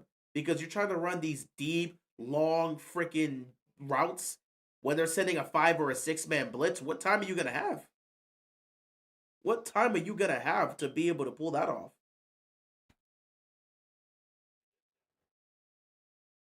I saw Falele miss that. I mean, they've been showing that footage all over Twitter, which is why it's just becoming another week where he's getting exposed and people just want him gone. But you know, it is what it is. They should take notes when the Lions beat them on paper. Oh, on the opener. Well, they should take notes when the Lions beat them on the opener. Part of that was the Chiefs beating themselves because who was his name? What was his name? Who the hell was missing all those damn? Who's dropping all those passes? I cannot remember his name right now. Because he was dropping all those damn passes. 3-2 here now. At this point, it seems like sabotage or something because it makes no sense. You can beat this team and have the answer, but they want to play like they're in the shootout when the game is in the shootout. Yeah, I mean, maybe it's sabotage, but again, that's why I look at this and say it's a mental thing. And he's going to walk another person here. But yeah, that's why I look at this and say it's more of a mental thing. It's like they're scared of this team. They're actively scared of this team. And maybe it is sabotage. I don't know. I'm not going to try to accuse the team of trying to sabotage their players. Yes, Tony. If it wasn't for Kadarius Toney, they don't like Kadarius Toney actively cost him that game against the Lions in the opener because he was failing to catch passes. I believe one of his passes ended up getting picked off because he couldn't catch the ball. Toney was a liability, a complete liability for the Chiefs. Harbaugh has always been a clueless, low IQ head coach. I don't necessarily disagree with that statement, but he's been several times worse. Several times worse over the last few years. If the Ravens somehow win the AFC North again, should I touch an electric eel or a jellyfish? I wouldn't recommend you harming yourself because a football team won the division. Don't do that. Yeah, that's good for Tony. He's free to do whatever he wants. He made his money in the league. He can go be a rapper or whatever he wants to do.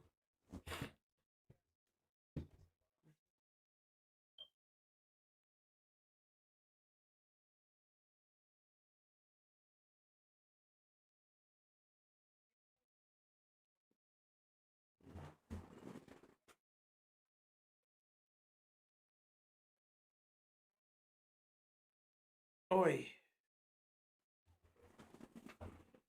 But you know, it is what it is. I would love if this team could stop losing the exact same way. That's the thing. They keep losing the exact same way. He's got to be the worst rapper after Antonio Brown. Hey, man, this is what it is. I don't listen to his stuff, so I could care less. You know, he's free to do whatever he wants.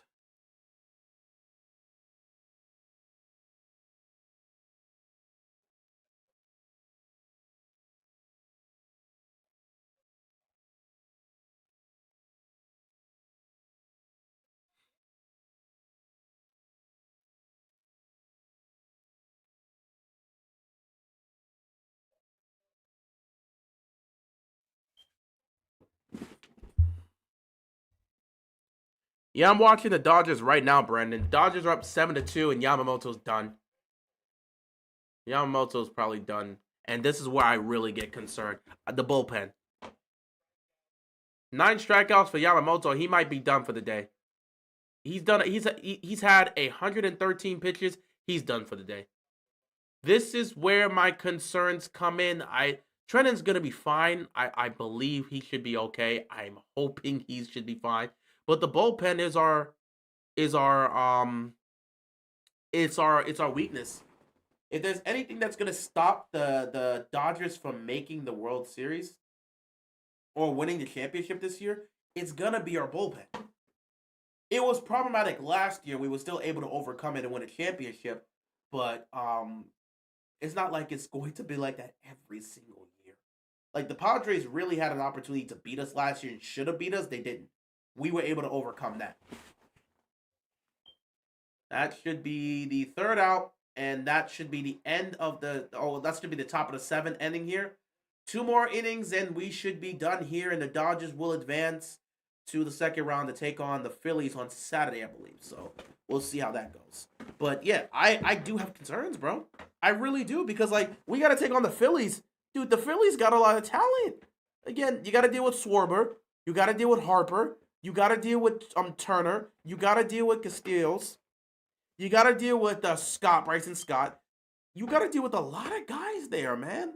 They've got that Phillies team is very talented, and I don't trust their bullpen. Pitching is so important in the playoffs.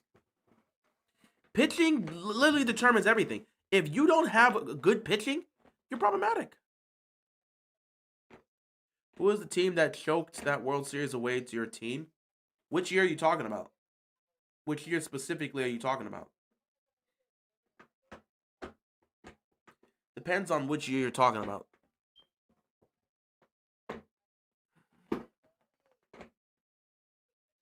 I may have to look into this. Which year? Oh, you're talking about the yeah, it was the Braves. It was Atlanta. I was asking which year. If you knew the year number, you're talking about the Colt. Yeah, that was the Braves. That was the Braves.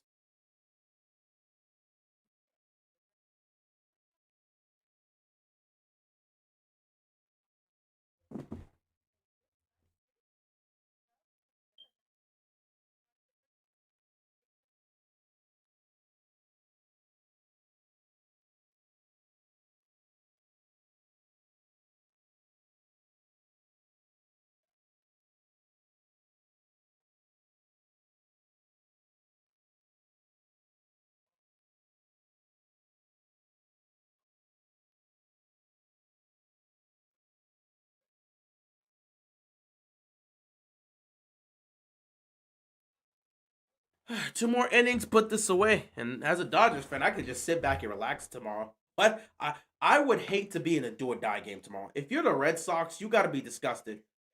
The Red Sox blew that game, man. The Red Sox blew that game. They found a way to tie. They really had opportunities there. And the Red Sox, they blew it, man. They blew it. They had opportunities to win. You get a situation where who was it? Who was it that ultimately?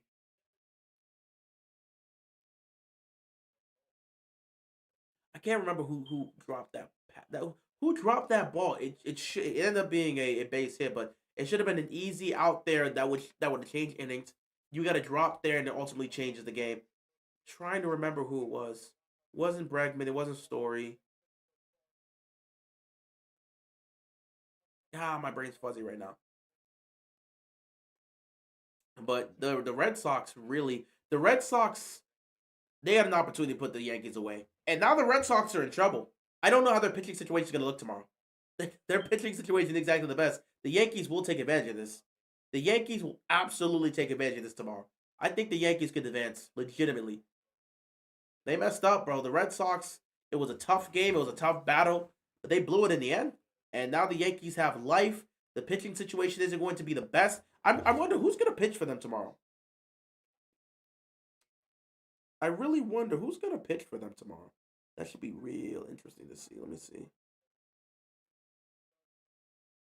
Ooh, okay. For the Tigers, Vladdy's coming out. So, yeah, Detroit's going all out with Jack. You Darvish for the Padres. Oh, no. Yeah, okay. They don't have. Oh, oh, oh, oh, oh, no. Yeah, I'm not liking the Red Sox's chances tomorrow. I am not liking the Red Sox's chances tomorrow. I ain't even gonna lie to you. I'm not liking the Red Sox's chances tomorrow. I'm a Pirates fan, so I live in disappointment. Yeah, the Pirates are mad. Decide on going to one of the Maryland games. Next two games are home. Yeah, I'm looking to maybe go to one of those two games. I haven't figured out which one yet, but I still got a little time before the games happen. That's a base hit. He's safe. Base hit. Rojas goes the first. But yeah, I can't wait to sit back tomorrow and be fine, man. It'll be cool. Detroit gotta go and Detroit and Cleveland are in a do or die game tomorrow. The Padres are probably gonna beat the Cubs. The Cubs did not show up today. Oh my god, the Cubs did not show up today. Cubs did not show up today. And then everybody's gonna be tuned in to that Red Sox Yankees matchup. Because that one is the matchup you gotta watch. You know, usually the team that wins the first game goes on to win the best of three. But the Yankees right now, I like their chances. I think the pitching situation for Boston is not in a great situation. They needed to win today, and they didn't get it done. And since they didn't get it done, this is where you got to look up at the end of the day and say, what are they going to do for this game three? Their pitching situation is going to be the best. Honestly, the Yankees kind of screwed themselves over. They didn't play Ben Rice yesterday. If they would have played Ben Rice, they probably win this series. They win game one because Ben Rice is out there. They didn't play him. I think even I think they played with a bunch of lefties. They played all lefties. They didn't really have a lot of versatility in their lineup. So they ended up giving up. They ended up just losing a game against the Red Sox that came and stole it in game one. But game two here, they were able to clutch up. Jazz was the MVP. That's gonna be a bunt. So that's gonna be a sacrifice bunt there, which leads to Shohei coming up now once again. Which I mean, trying to get Shohei to get a homer, but he did get a base hit last time. He got a single last time at bat, so Shohei can come up again. And obviously, he's gonna look to try to add two more to the score, make it 9-2.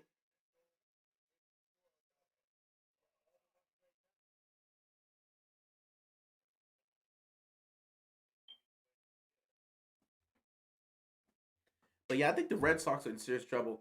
Detroit needs to get. They brought out Jack. Jack is playing tomorrow. I think Jack's gonna kill it tomorrow. Jack is gonna kill it tomorrow. So I'm looking at Jack Flaherty. I'm saying, bro, he's gonna keep Cleveland in check. Cleveland exploded at the end of this game. Yes, today. So that's ultimately what got them to tie this series up. But I think Detroit's gonna take that one. I expect Detroit to win. The Padres are gonna beat the Cubs. I think the Cubs missed their chance. Unless the Padres just pull a no show in a do or die elimination game, knowing they have an opportunity to go to the World Series because the Dodgers bullpen is the aspect that they can beat Milwaukee. They can beat Milwaukee. The Padres can beat the Brewers. So they have an opportunity right. I'm gonna see what the Padres are gonna do, but I think the Padres are gonna win tomorrow. The Cubs got a playoff win. They celebrated that, but they didn't show up for game two, and I think the Padres are gonna lock in. They're gonna lock in and win game three. And they're gonna advance to the next round to take on Milwaukee. Meanwhile, the Yankees and Red Sox, I think the Yankees can pull this off. I really don't like the situation, the pitching situation right now. They really messed up. They really messed up right now. There's real life with the Yankees, and it's gonna be tough. But I think the Yankees gonna take that one. And then we can wrap this up. We ain't gotta worry about us. We'll be in Philadelphia.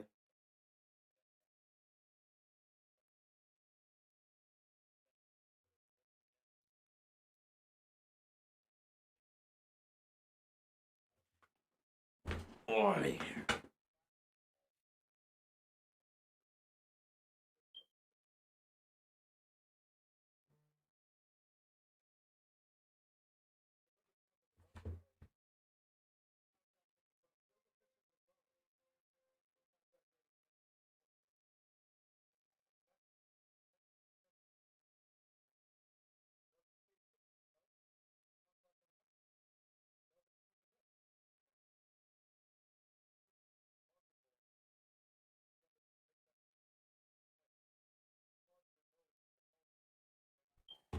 Oi.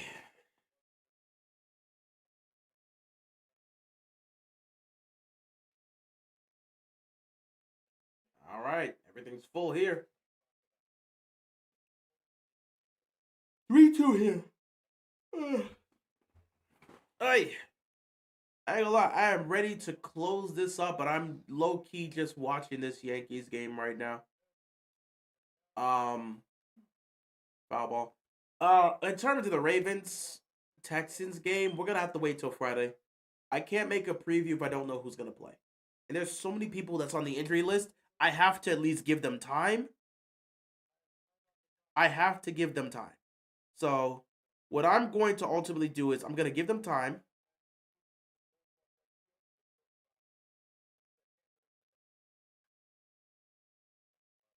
That's another foul. I'm gonna give them time. I'm gonna wait till Friday. We're gonna get the report. Once Friday comes up, it's gonna be fine.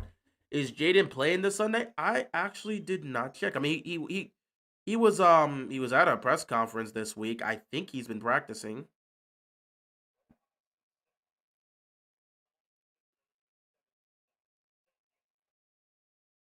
Yeah, he practiced today. So Jaden Daniels, he was medically cleared by doctors today and practiced today for the Commanders. So if everything goes well this week in practice, he practiced today, he'll practice tomorrow, and if he practices again on Friday and everything's good, if he practices these next 3 days, it's all good. He practices the next 3 days, he's gonna play on Sunday. Another base hit! And that's gonna be another run for the Dodgers. It might be 2 here.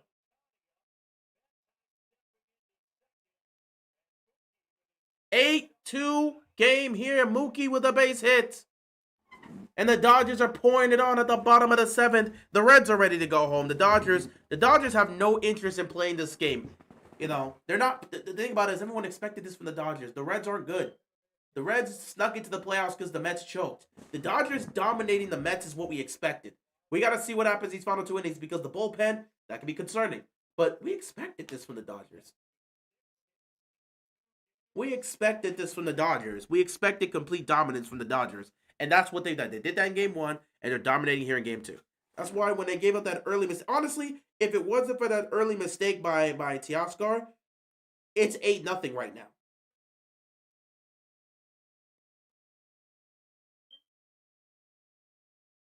But it's all good. At least the Reds can sit back and say they scored in both games.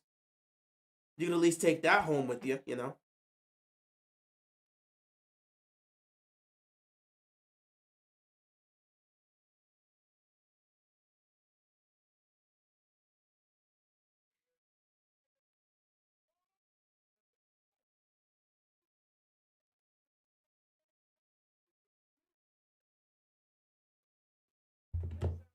Ay.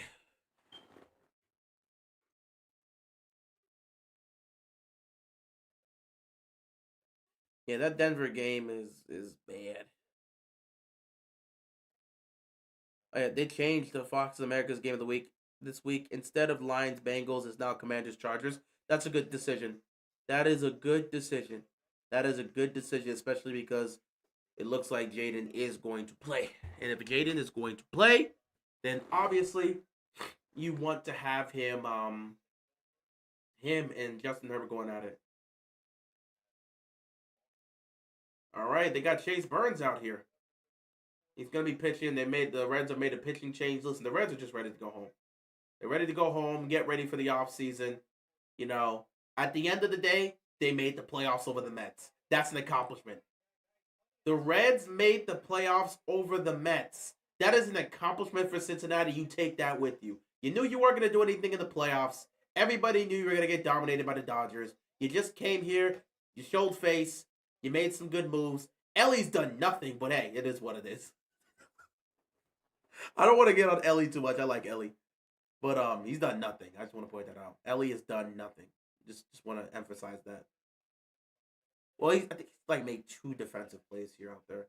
But Ellie's done nothing. I don't even. I think he's hit maybe at what, he's 1 for 6. I have to go check what he is at bat. Ooh, nasty 99-mile-per-hour fastball right there. Burns coming out here. Oh boy, I need Freddie to get me some. Come on, Freddie, give me a hit. There's a base. Oh god. Ah, and that's gonna end Freddie's night. All right, that's gonna end Freddie's night. All right, Freddie, we appreciate it. It's all good. we ain't worried like that. That's going to end Freddie Freeman's night.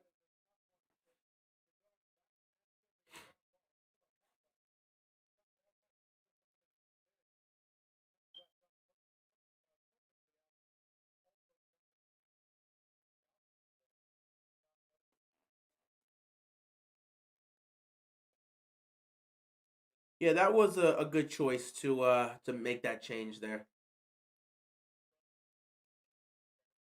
All right, guys. I think it's a good time for me to end this here. Ellie.